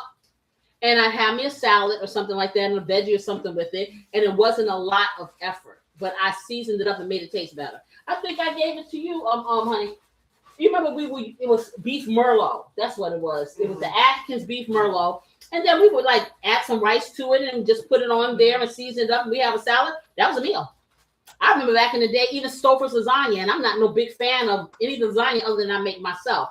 But we used to get it. I used to let it unthaw. I would season it up, and we would have it in the bag. The teriyaki. We used to do chicken voila, and season it up, and then have a side. Okay, so there are a lot of things that you can do for yourself. Like a chicken voila, that's like 4 meals for you. Yeah, and you just take it and you put the rest in a freezer bag. And if you don't know what the instructions are, you cut the instructions off the back. Okay, and stick the instructions in a baggie, and then put the instructions in the baggie in the freezer bag. So you'll always have the instructions of how to cook it if you just don't know. It doesn't have to be. So what you're saying is it sounds bad, but do the bare minimum. So it's no, just do something John. Do something. Do something for yourself. Yes. But plan ahead so that you're not using that cognitive energy, that mind, to make decisions. Because cereal is what happens when you don't want to make the decision. Right, because it's right there. It's here I am. It's here I am, baby. Yes. And Pam says, you are so right. We are better to others than we are to ourselves. Yes, we are. Because I'm going to tell you, you could be sitting in your house by yourself, somebody roll up at your door, you trying to feed them, you don't hand them a bowl of cereal, you will go in and try to cook something. And you can be tired and hurting and all those things. Yes, yummy to your tummy. I'm telling you. So a lot of times people come over to your house and they know that you're going to rustle something up. Okay, that you might not rustle up for yourself. So they assume that you guys eat like king, because when we come over here, right? Not knowing that everybody, you're on fried bologna sandwiches. Exactly. And so I preach that all the time, even before things got really, really crucial and things are really expensive. I believe like this: Food is part of socialization, communication, all the stuff like that. And gathering is wonderful, but everybody can pitch in. You don't have to cook it, but hey, bring some. To be cooked. I would prefer that. Okay. I don't want to eat your food, and I don't know if it's clean. That's what she's saying. I didn't say all that. I don't know how clean your kitchen is. Yeah. But I'm just saying, community, communal, coming together in one pot, all the good stuff like that. Bring the ingredients, then Exactly. I'll put it in the pot though. And then you're gonna brush the outside of it too, because you want those herbs and stuff on it. So beautiful assistant is over there preparing the beautiful bread. The beautiful assistant is preparing for the beautiful sandwiches that are so simple. It's all about the biggest part of these sandwiches is the taste of that meat and that sauce. The bread being herbed, you don't have to, but it just gives it that extra, as my mixologist is always saying, the extra chef kiss. Okay, I don't know what chef they're talking about because I'm just me. But anyway, so it's a lovely, lovely thing. Now, what we have now, and we almost forgot our special side. Oh, it's right here. Okay, so we have our special side. And so, let me get that. I need some herbs for my special side. Okay, here's the basil. Okay. And then we're going to pop these in the microwave in the oven. All right. Okay, so my special side, I need some parsley. Do I have any more Italian herbs or no? Checking for you. Here's your parsley. Okay, parsley. And if I don't have Italian herbs, that's fine. Because as long as I have basil and I have my rosemary, I'm good. Yeah, we got rosemary over there. Okay. I don't see any more herbs. Okay, so my special side is going to be rosemary, basil, potato wedges. I am very fond of red potatoes. They're very creamy. You can use whatever kind of potato you want. So I'm going to take a big pinch. What I've done, we've let these potato wedges kind of marinate in olive oil and rosemary. And what else? Did you put anything else in there? No, and Casey's blessing. And of course, Casey's blessing. It's just understood. So we put that in, and now I'm going to put in the parsley that I use for garnish. But the parsley has a beautiful aroma. I'm going to put that in, and I'm doing a nice big chunk of that. Hunk of burning parsley. And I don't know what I did with the top to this, so I guess I have to. You took it off. The top to the basil. You gave it to me like this. I probably have it over here. Okay. I'm going to hit it up with some more Casey's blessing. And all I did was just cut these in wedges. Put some more Casey's blessing on there. And I'm going to take some more of my ground rosemary. Get it in there just like that. I'm going to take about a teaspoonful of the ground rosemary. Put that in. Just like that. And I'm going to do some pepper. A little bit of pepper. Just like that. And if I can find the salt, I'm going to do a little salt. You have it there. Okay, so just about about an eighth of salt. Just a little. Okay, so of course I'm going to massage these. So they're in the bag. Just like that. Is my oven still on? Yes. Okay. So I'm taking these. And I'm just making sure that they are fully covered, just like this. And then what I'm going to do, I'm going to do something special. I'm going to pop them in the microwave and get them mostly cooked. And once they get mostly cooked in the microwave, then we're going to pop them in the oven and brown them a little. And it'll taste really good with the sandwich. And that's just a little extra side there for you. Okay, so this is what it should look like. Okay, don't put it in just yet. Don't put it in just yet because we want to make sure these potatoes are done. So I need something to put these potatoes on so they can go into the microwave. Just like this. And I would stick them in here, but see, I don't trust this bag. What, in the freezer bag? Yeah, I don't trust the bag. So yeah, because technically it's plastic and I can do that. Yeah. Okay, well, but can we put it in like this plastic bowl and then Those put the- potatoes look so lovely. Yes. We're going to try. We're doing a real life experiment, guys. We have not tried this. Okay. Because that glass baking dish probably won't fit in there. You think? It won't be able to rotate. Okay. So yeah, give me. So what I was gonna say is you could put it in here and put the pressing seal on top. Okay, let's do that. So we're going to put it in this bowl here. Put the pressing seal on. Okay. And we're going to put it in here. We're going to do 10 minutes. Just like that. I would say 12. 12 minutes. Okay, she's the expert in this. Okay. So we have them like this. Look how nice and tossed and beautiful they are. Just like that. That's lovely. Oh, the smell. The smell! Yes, it's delicious. I have people over here hanging over the counter because they love potatoes. They love potatoes. So I do. Don't you? Oh, yeah, I said that. You over here doing, she's over here doing a little dance. Okay, because she loves potatoes. So, see, this is what happens when you stick around. You can see stuff like this. The beauty of live television happening right here in front of your life.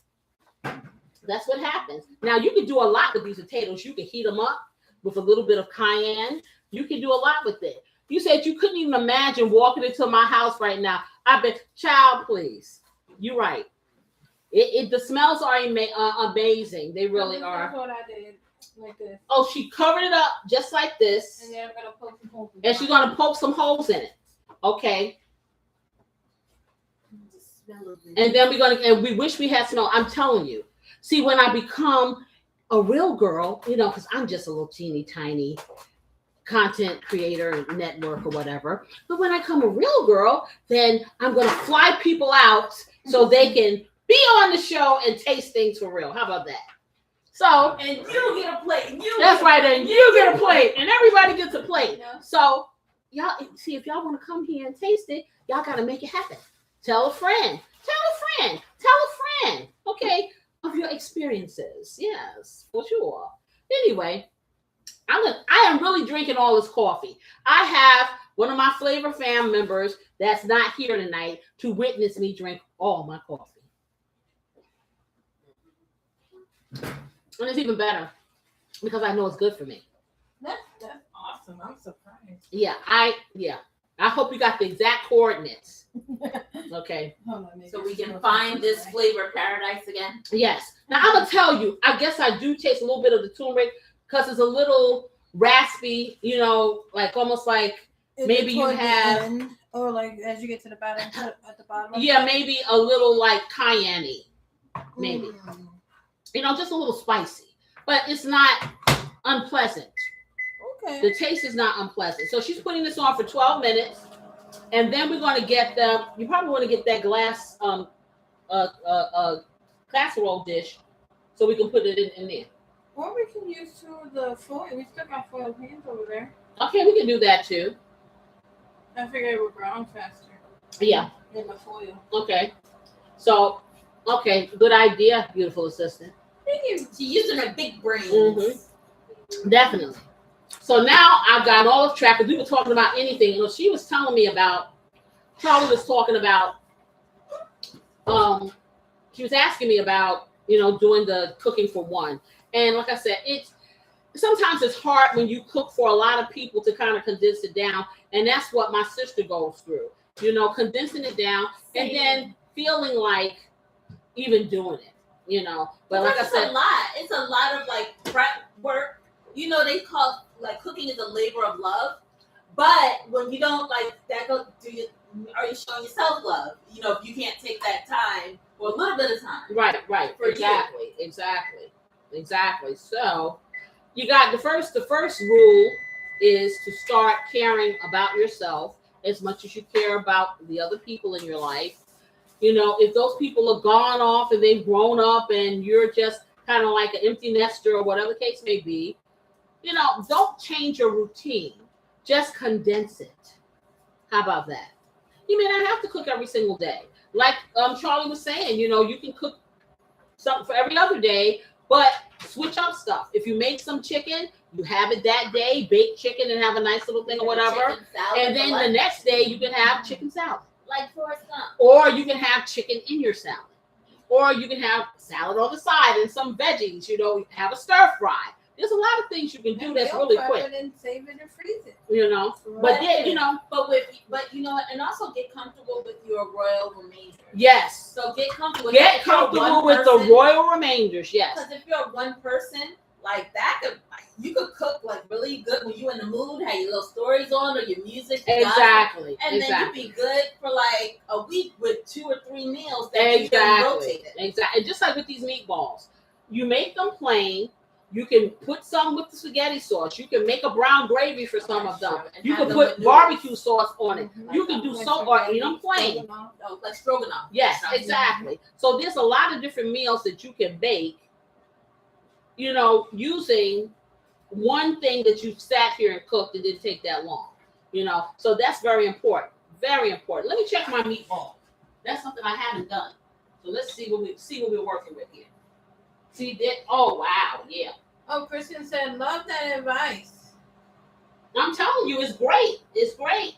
Now, I'm going to tell you what I do because, like, say, okay, I'm going to give you another tip. When you are cooking for a family, then you're on a separate diet. This poses to be a big challenge for people because they think because they can't eat everything that their family is eating that now life is over. It ain't. So, let me just rinse this off. What I do, if I'm going to make a meal for my family, I still use that same meal for me, but I will adapt it. Okay, I will adapt it. So, say for instance, I want to make fried chicken. Well, I'll use my keto flour. They don't know the difference. Okay, I get to have a little piece. I don't use a whole lot of oil. I will use a good oil and pan fry or sear. Okay, and then I have that, you know. So if they're having maybe like a French fry or something like that, I'll cut me up a sweet potato. Or I will put a sweet potato, pop it in the microwave. And believe it or not, sweet potatoes don't always have to taste sweet. Do you know that I made a beef stew with sweet potatoes instead of white potatoes? Now, if you're going in the grand scheme of things, the sweet potato is going to be a little bit better for you, and it's antioxidant, but I didn't know at that time. But it's going to be a little bit better for you because you're not eating it all the time. And it takes on the flavor of whatever that delicious gravy is when you make your beef stew. You don't know the difference. You really don't know the difference. You know what I'm saying? So, let me just get this over here. Just like that.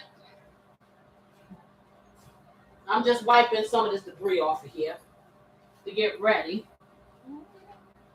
Do you already know which plates would you like? Yeah, we can do the green ones. That's nice. Tonight? Okay. Okay, and let me get that over here. So the biggest thing, like I said, are the potatoes. Yeah, okay. We'll check them in. Okay. But yeah, so that's what you can do. Like if you're on a special diet, don't think that life is over, because life ain't over. You just have to be a little bit more creative. I made, and I think Christy saw the recipe. I made a crispy baked chicken. I tasted that chicken. I'll be totally honest. I didn't miss any crust. I really did. It was really good, and it's good if you're eating it. You know, if you want to have fries or whatever the case may be. It's good if you want to have potatoes or rices. It's just good. You just want to have a piece of protein. It just really is, because it's about flavoring things. Making it taste good is very important. When things don't taste good, you don't want to eat them. When things don't look good, you don't want to eat them. This is why they market all the bad stuff and it's oozing and goozing and stuff like that. Healthy food doesn't tend to ooze and gooze, but you can make it look like that if you want to, you know. So there are light sauces. There are what you make your sauce with. It's just like, I don't do a whole lot of rules. I learned how to do things without a rule, okay, and to emulsify. So you just have to do your homework, you know, and be a little more intentional. But I find that when you're eating a little different than your family, you can eat some of the things that they have there. You just cook along with it and you adapt it. You really do, you know. And hey, anything you get used to anything if you really try, So Were you saving this? that's for sure. Oh no, that's garbage. Yes, it is. So what we're doing now? Are you guys working out? Okay, well, you have to eat the potatoes. Yeah. So, anywho, I'm making potatoes. Okay, for the potato lover, and the potato lover is dipping on me. Okay, I'm making potatoes. I love potatoes. Okay, yes. So you must get the potatoes. Okay. Okay. Well, you can't get you. All right. Anyway, it should be ready in 4 minutes and 14 seconds. It's so funny, right? I'm the 36-year-old, but everybody else is sleepy. So I have to put them to sleep. That's for sure. But I'm so glad. Like I said, everybody pops in, they pop out or whatever, and it's really cool. And I'm glad for that. And save me potatoes. Maybe. You know what? You're Maybe not. you're a gatekeeper. Okay. Generational gatekeepers. Are you gonna come back and get them? Yes. In the daylight hours. Okay. Yeah, she's coming back in the daylight hours to get potatoes. Now I will do that. That's why I moved so close. So I can't guarantee that they won't have married some nice fried eggs by then, but no. who knows? Hey, I have a house of 7 people. There is a house in New Orleans. They call the rising sun. Okay, yeah. I know I took y'all to a place. You don't even know what I'm talking about. That's okay. See, I know a lot of music, okay? You have to look it up. But yeah. They're going far away from here at this point. I'll save you some. In the bread. I love this new era of like garlic butter, everything. Yes. Like who wants regular vegetables? No, we gotta have our buttered garlic. Oh gosh, we have garlic buttered Everything. bologna sandwiches. Everything. Toasted. She made, beautiful assistant made me a grilled cheese sandwich earlier in the week, and it was like, what kind of grilled cheese sandwich is this? Oh, because it wasn't just regular. She had No, it was the bougie brand. And then the different, and then she had the thick bread, and then it was like, I was like, this is not American cheese. Yeah, I know, Chrissy. Everybody, listen, Chrissy. I put a poll on my community page of 4 different things. I had the chicken. I think I had catfish. I had 2 other things, shrimp or something else. I had. Oh, and I think I had pork chops or something. And everybody chose chicken every time. And my husband's like, "Oh, chicken are good." I'm like, good. What'd you say years ago? Pam said years ago when her husband became diabetic, she adapted everything and made it for she and him. Okay, so he didn't feel like he was missing out. Yeah, exactly. Including desserts that he liked. Yep, that's one thing to do too. Okay. Night night. See you guys later. Okay. Okay. Okay, cool. Okay, that's why you have son-in-laws, because they take your car to the oil, get an oil change. Yes. Anyway, so yeah. This was, like I said, this was a surprise shopping, and that's the thing about Saturdays. You never know. It's just like Forrest Gump. It's a box of chocolate. You never know what you're gonna get up in this here piece. That's for sure. So Christy, like I said, I can, like I was telling a beautiful assistant the other day, I can make a chicken speak in any language. Okay, I can make a chicken taste different in 15,000 ways. Yes, I can. I am the chicken expert, because these people in this house are chicken. The younger people are chicken hogs. Okay, my husband tries to pretend like he's not, but he likes it. He does. Oh, this coffee is good. See, I'm drinking all this coffee, and I'm not going to want to eat. That's what's happening. So we are at 17 minutes. We're going to see where we are. Oh, I see 4. That's a 4:13. Oh, I'm sorry. Seconds, not minutes. I've been told. Okay, seconds, not minutes. So that's good. We're gonna put a little bit of the paprika on here. We're gonna see where we are with the tenderness. But see, the whole purpose of putting in the microwave is so you don't have to do all that extra waiting. A lot of condensation. Yes. Okay. So I'm thinking they may be where they need to be. Okay. Yeah, I got it.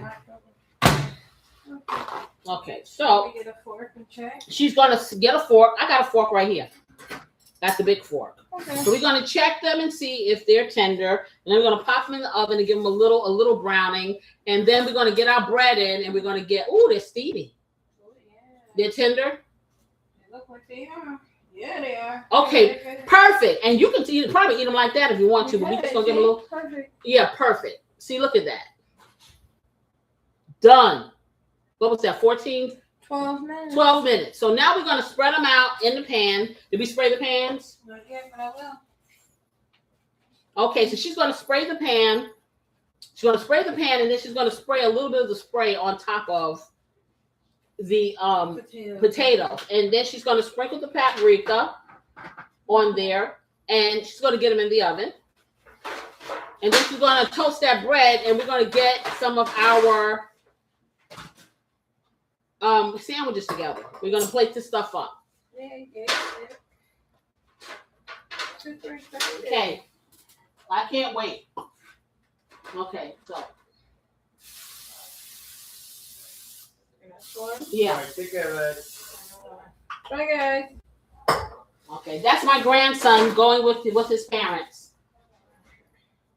Not even sure if I need a second now. Yeah, well, you want to spread it out because you don't want them on top of each other because you want them to get Even browning. Yeah. so yeah. Well, you may not.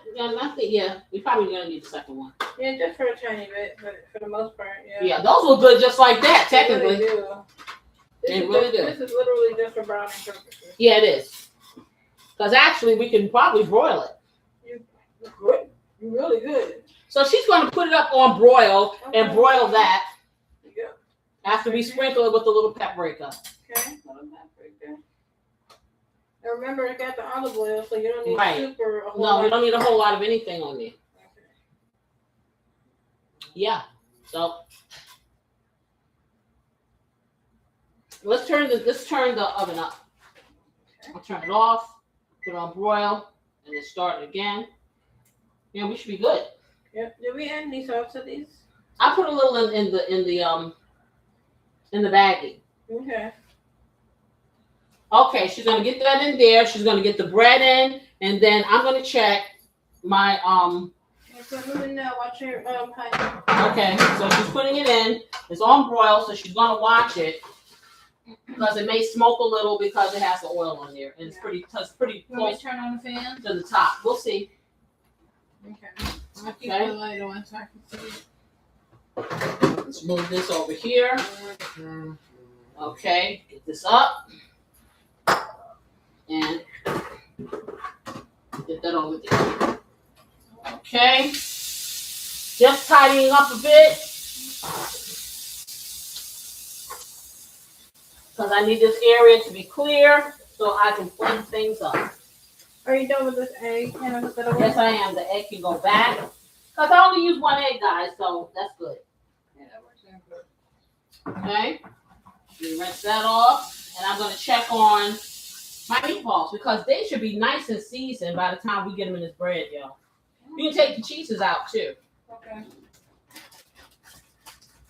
Okay, so let's get that over. Put this here. Let me check on my meatballs. They're doing their little thing. Oh, they look lovely. And you want to move them periodically. Yeah, watch that because you don't want to burn it. Okay. So let me get out your way. You look good so far. You would probably want to turn that stack on because I do smell it. Yeah. Now, usually I'll take if I'm doing broiling, I'll take my rack and I'll put it down a little bit lower so it's not so high up to the heat. Yeah. So that's what I do because, like I said, you don't want to smoke your house up. But we have a nice little fan overhead vent, so that works well. And we're just waiting for that. So, any questions? Yeah, it's been, like I said, I've had a good 2 days here. I look forward to these days when I get to spend them with you. I hope that this is a place that you feel comfortable just to be, and like I said, Saturday to unwind, to have a little tete-a-tete or whatever, talk about things if you want, listening, just kind of watch me be zany and my family. Okay, I'm smelling it. I think that.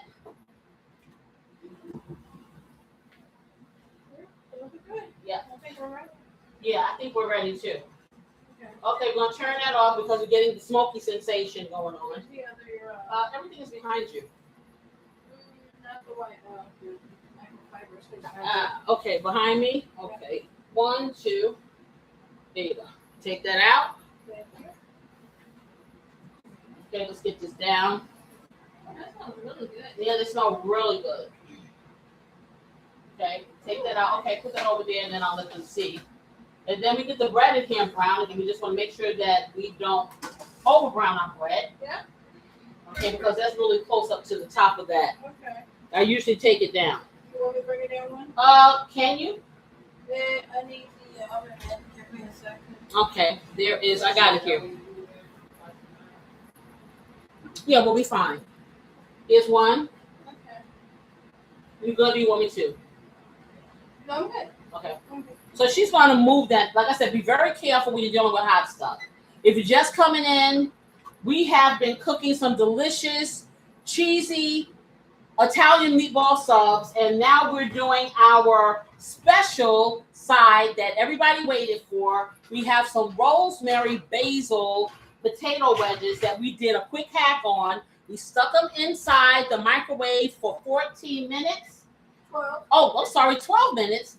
And they were seasoned, and we stuck them underneath the broiler, and this is the result. So let me show you guys. That's beautiful.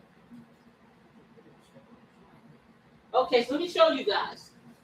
Okay, so these are, if you can see, can you guys see over there? Yeah, opening oven. Okay, so these are the potato wedges, and they look lovely. Now she's sticking the bread in, the herb bread. Right, and she's keeping a close eye so it doesn't over brown. So let me get this over here, just like that. Get all these potatoes in the same place. Okay, that can be just gone. Okay, get that over here. Yeah, she needs to keep close over there. I'm just. I need these. Thank you. Okay, so I'm going to get this in the trash because we're going to start assembling these delicious things. Yep. Did you want the inside for butter as well? Yes. Okay. So give it a moment to brown it, crisp it. Okay. She's doing both inside and out, guys. I'm going to put a little foil on top of this so I can kind of keep it warm. Just like that. While we wait, we get our plates down. And Oh, sorry. Could you get the green plates for us? Thank you. let's get that over. Get our other butter back in the fridge so it doesn't melt. Okay. I wasn't sure if we still need it or not. Do you need more? No, I don't think so. I was just double checking. Yeah, because you have some over here. Okay, so that's good.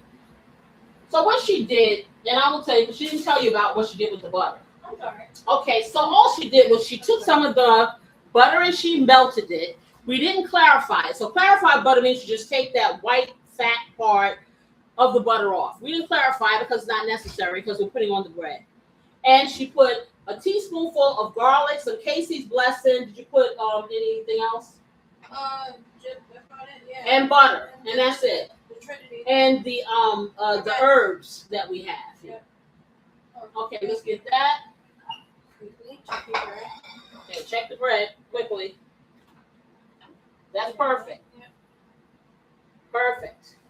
Okay, now she's gonna flip the bread over.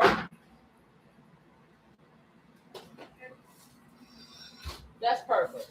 Now at this point, it's a choice. You can put more butter on there, and I don't know if we're gonna do that because we're gonna have nice sauce here. Okay, so we really don't have to. So you don't want to make the bread too soft. no.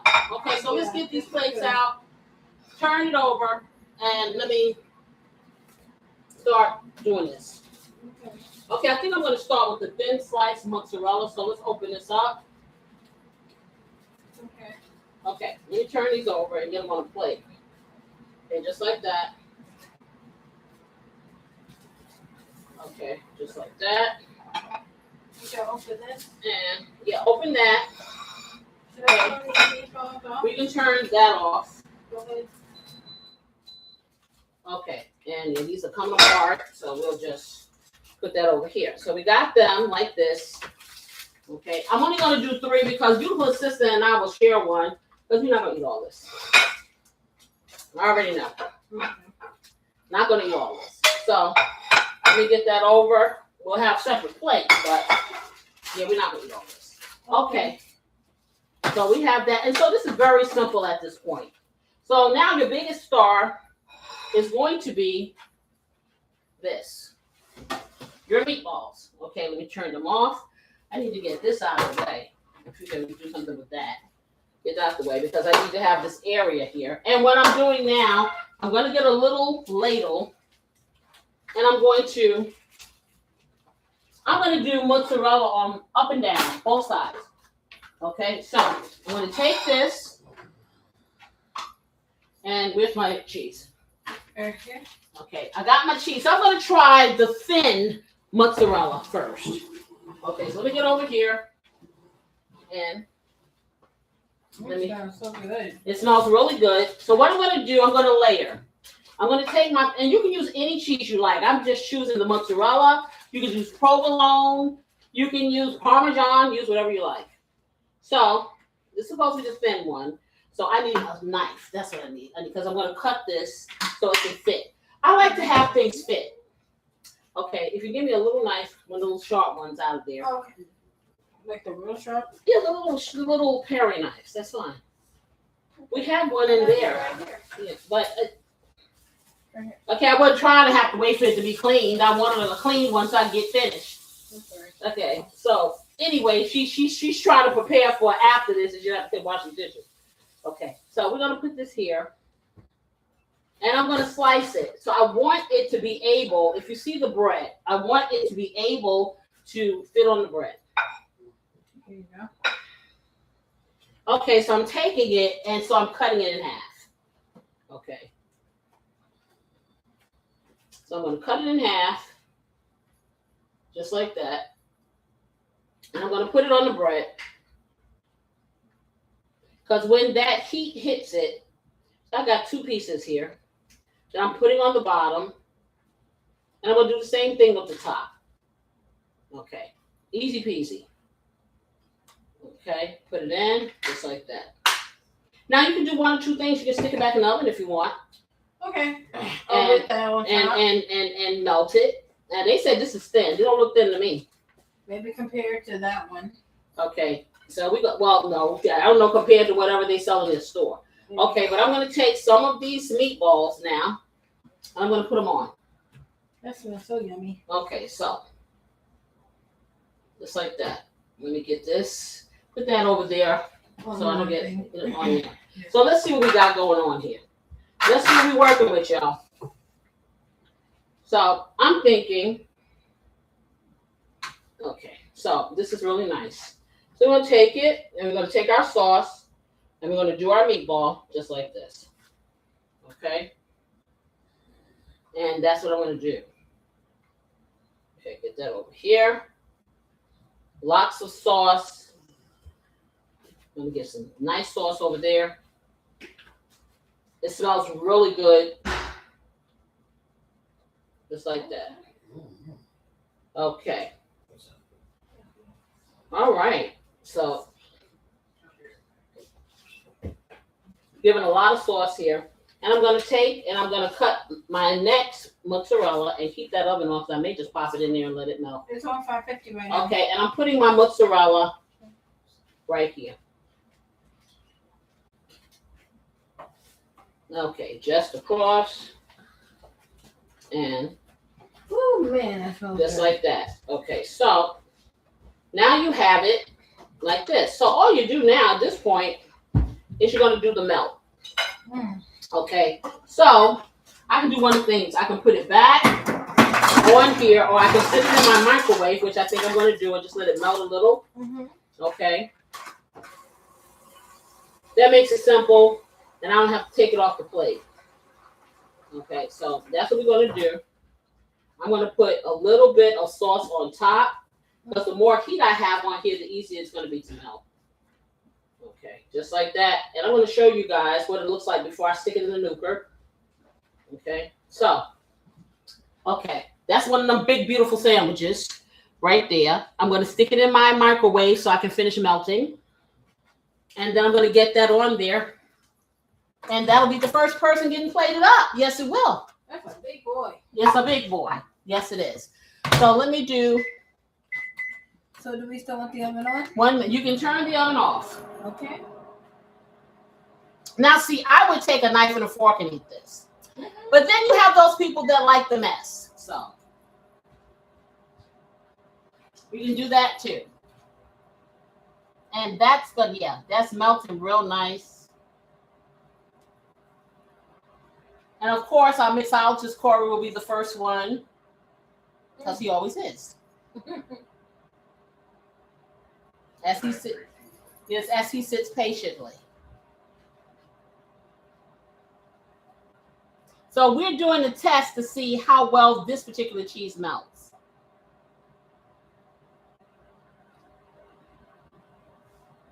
It's melting, but I don't think that it is whole milk. I think it's skim. Okay. And it's not as thin as they claim it to be. But it is melting. Okay, I think that's enough. Okay. Beautiful. Oh wow. Go get your special fork. Let me show y'all. Let me get my little garnishes on here. Where they at? Where they at? Where's my parsley at? It's over there. Beautiful. Here you go. Okay. Let's get us some potatoes on here. I'm just gonna put a little bit of garnish. Okay, that's a beautiful thing right there. Okay. Let me get my potatoes. Okay, give me 1 second. And move that. Oh, I don't even have room on the plate for the potatoes. And so I don't know how you're gonna pick this up, son. You may have to use a knife and fork. Okay, so let me get some potatoes on here for you. Yeah, looks like you made it you got a knife here. I'm just gonna take a few because there's not really a whole lot of space on here for them. I didn't think about that.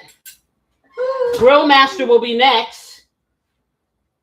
Thank you. Yeah, so we're gonna put the potatoes on the side. Just we'll tuck them underneath. I want to see him pick this up because it's hot. Here, take that. Okay, I'm just let y'all get a gander. Okay, if you can see this clearly, let me know. If you like what you see, give me some hearts. That is that mega lovely, piping hot, everything. And these are the beautiful potato wedges. Easy peasy. I'm here to tell you. Okay. There you go. Corey will probably have to cut this because it's huge. Yeah. Okay. So let me go and do Grill Master. Yes. That is impressive. I'm going to have to cut this, y'all. That's definitely 2 different meals right there. Yes. Oh, yeah. Okay. So let me give. Ooh. I like the way that meatball looks. It smells so good. Mm-hmm. Oh, Lord. Cheese. Look, the cheese just, oh my goodness. So is cheese giving that pull? Cheese is giving It's the giving pull. pull. It's giving pull. It just Pull needed it back. extra time. Pull it back. It just needed a little extra time. I'm having a hard time just getting it right here on my fork because it's falling apart. Yes, because he got all the meatballs. All right. Ooh, that cheese pulled out. And I'm just That making. combination of the cheese and sauce, perfection. Oh my goodness. Okay, let's get this in the microwave for no, you can't get to it. You need to keep talking. Oh. I'm making our sandwiches now. Sorry about that. No, this is delicious. The meat is nice and tender, like it's juicy and everything. This is seasoned well. It's seasoned perfectly. That's the question. Is it seasoned well? Mm-hmm. Smells delicious. I'm telling you guys, I gotta make this. Don't sleep on this. Make this. I'm gonna try one of these potatoes now. Now my thing is the meatballs. Can you taste the incorporation of the sauce? Because a lot of times you'll get these meatballs and the sauce is like sitting on top of it, but it's not. It hasn't been absorbed. See, it's definitely starting to absorb the sauce. It's not like fully in there yet, but it's like the sauce coats the meatball like just enough to where like you get that. You get the meatball integrity, but you still get the sauce too. You still get the sauce too. Okay, so we got melted cheese here. Okay, put a little bit of, let me get the parsley on there for Grill Master. There you go, and I think you got potatoes. And some potatoes. Okay, let's get his potatoes on there, because that's his favorite thing. Oh, love potatoes. Okay, put that on. And we can get ours in. Okay, just like that. Okay. Okay, one more. Ooh, well, okay, there you go. That. Well, okay. All right, so let me get ours. And then you can taste. And then I can taste. Okay. Get that all on there. Just like that. Just like that. And just like that. Thank you. You're welcome. Oh, that looks amazing. That is a 5-star meatball and cheese sub. And classic fries. No, those ain't classic. Those are rosemary basil. Basil. Rosemary basil fries. Okay, wedges actually. Okay. This is amazing, darling. Okay. So let's get that in here. We're gonna melt beautiful assistance in mine, and then we can taste it. Put that in here. Wipe that off. Okay, just like that. Wipe the stove off and get my top back on the rest of these beautiful meatballs. Yeah. There you go. Bring that back. And let's get this cheese back in the fridge because I don't want it to melt. Get us some forks and knives. This sauce is amazing, baby. You like the sauce? Yeah, the sauce is awesome. So we've taken the sauce up a level, which is a good thing. And it took us, it was, like I said, to take that sauce up to that level didn't cost a lot. Right. Is it melted? Checking. So you probably have to use that whole, Especially you said the whole minute. Yeah. Type of sauce, and you made it your and made it mine. Exactly. And you can make things your own. You can adapt it and make things taste the way you want them to taste. You really can. And you lifted the spirit. Yeah. So it's important, like I said, for you to know you driving a train in your kitchen. You are driving that train. Oh yeah. Okay, so let's get that over here. All right, nice and melted. We got a lot of sauce going on over here. And we're going to take a little bit of parsley, put it over there.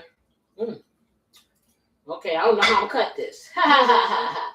Okay, so you may have to eat some. Oh, I need a better knife than that. You may have to eat some, and then I have to taste some on your plate. Cause Oh, yeah, that's a big one. And it's just sliding and slip sliding. Ooh, it's coming all off the plate. Okay, I think I'm just gonna taste a little bit of hers after she eats it. Look at this. All right, we're gonna put some. Wow, it's a lot. Yeah. And it's coming all out of here. Okay, we're just gonna share and taste. We're gonna get some potatoes on here. Those potatoes look amazing. Nice. They really do. They look Everything amazing. looks, smells. Okay, so It is good. beautiful. I put too much sauce on ours. Woo! We swimming, but I'm not mad at I it. put too much sauce on ours. Okay, so we got a lot. So beautiful sister's gonna taste, and then I'm gonna taste. Okay. Wow, That's beautiful. that's big. When you think of a meatball sub, this is what you want to see. Yeah, especially what they want to charge you. You're right. You're right. That's what you want to see. Wow. Okay, sauce is coming off the plate. Yeah, trying to make it. I'm trying to bring it back. I put a lot of sauce on there. I'm like, wow. Ooh, Wow. Look at Okay, that wait a cheese. minute. Look at that. Look, do you see the pull on that cheese? You see that? Jeez. Okay. That's delicious. Did you give me utensils here? Yeah, they're right there. Oh my goodness, she's wrapping it. I'm trying She's to trying to wrap it so she could get it in her mouth, guys. Okay, well, Look at that. Look, you can start. Beautiful Yours. assistant. You're getting love from Christy. Oh, Thank you so much. I appreciate you so much. Thank you. Woo. okay. It's very warm. It's very hot. It ain't warm, it's hot. Oh, look at her. She's trying to make a sandwich on a fork, guys. If you're just tuning in, beautiful assistant is trying the delicious, cheesy meatball sub with air. It's just everything. Oh, that's amazing. The sauce tastes like what you would expect. I know I'm a hot mess.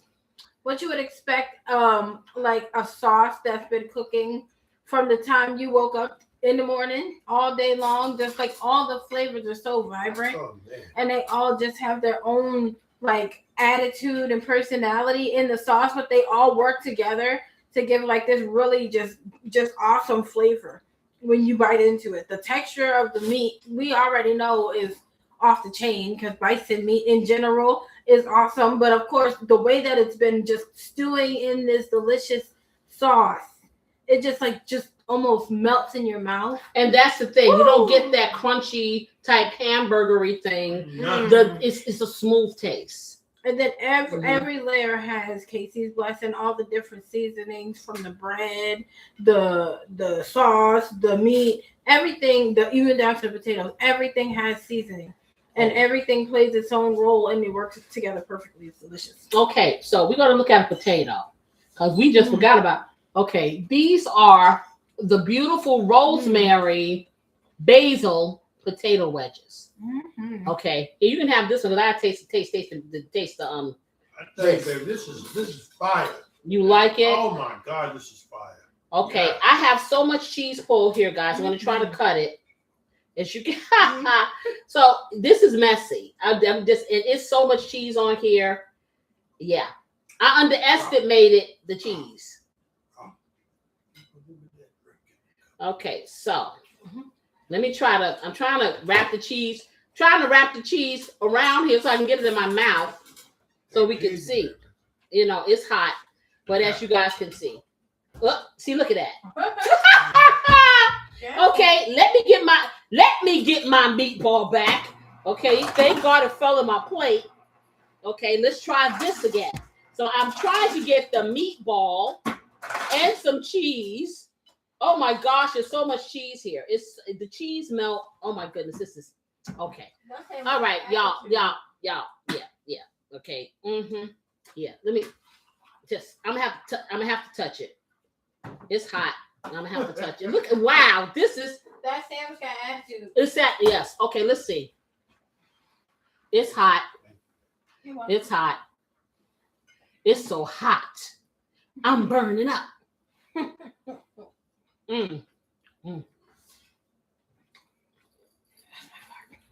Wow. Oh, wow. No, Listen, no, she thought this was hers. Oh my goodness. I got it. This is so good. I'm gonna try one of these delicious rosemary basil wedges. Listen, if y'all don't make this, you missing out. That's all I can tell you. You gonna wish you had it. Oh my goodness. It's delicious. Listen, don't be cutting too much of it. I'm just trying to cut a nice size. She's trying to cut her little piece over here. And Oh my talking goodness. about too much sauce. The sauce Is like, yeah, because I'm eating the sauce. The sauce is so delicious. You want to take this sauce, guys, and put this over some pasta. This is the perfect spaghetti and meatball type. Oh my goodness. This is so, these meatballs are so delicious. I need a spoon. Yes, with all this. I'm sitting here and oh my goodness. Let me get the paper towel. So good. For those of you who stuck around for the end, these are the rewards. This is so delicious. I'm going to tell you guys, it's been a blast spending this time with you guys this week. I'm going to be back at you next weekend, just like this, with something even better. That's for sure. We're going to hang out, talk some trash, learn some things, and I want you guys to try some of these recipes. And I want you to subscribe so you don't miss anything. Everybody who is subscribed, turn on your notifications so you know when I'm coming at you. As I said, Casey's Blessing will be 50 bottles I'll have. That's all I'll have on sale next week. I'm going to put a short out. So turn your notifications on so you will know. So you too can be blessed and highly flavored. And you know what I wish all of you. I wish you love, peace, and what we wish them, family, some great weekend Eve. I will see you guys next week. Love ya. Bye-bye.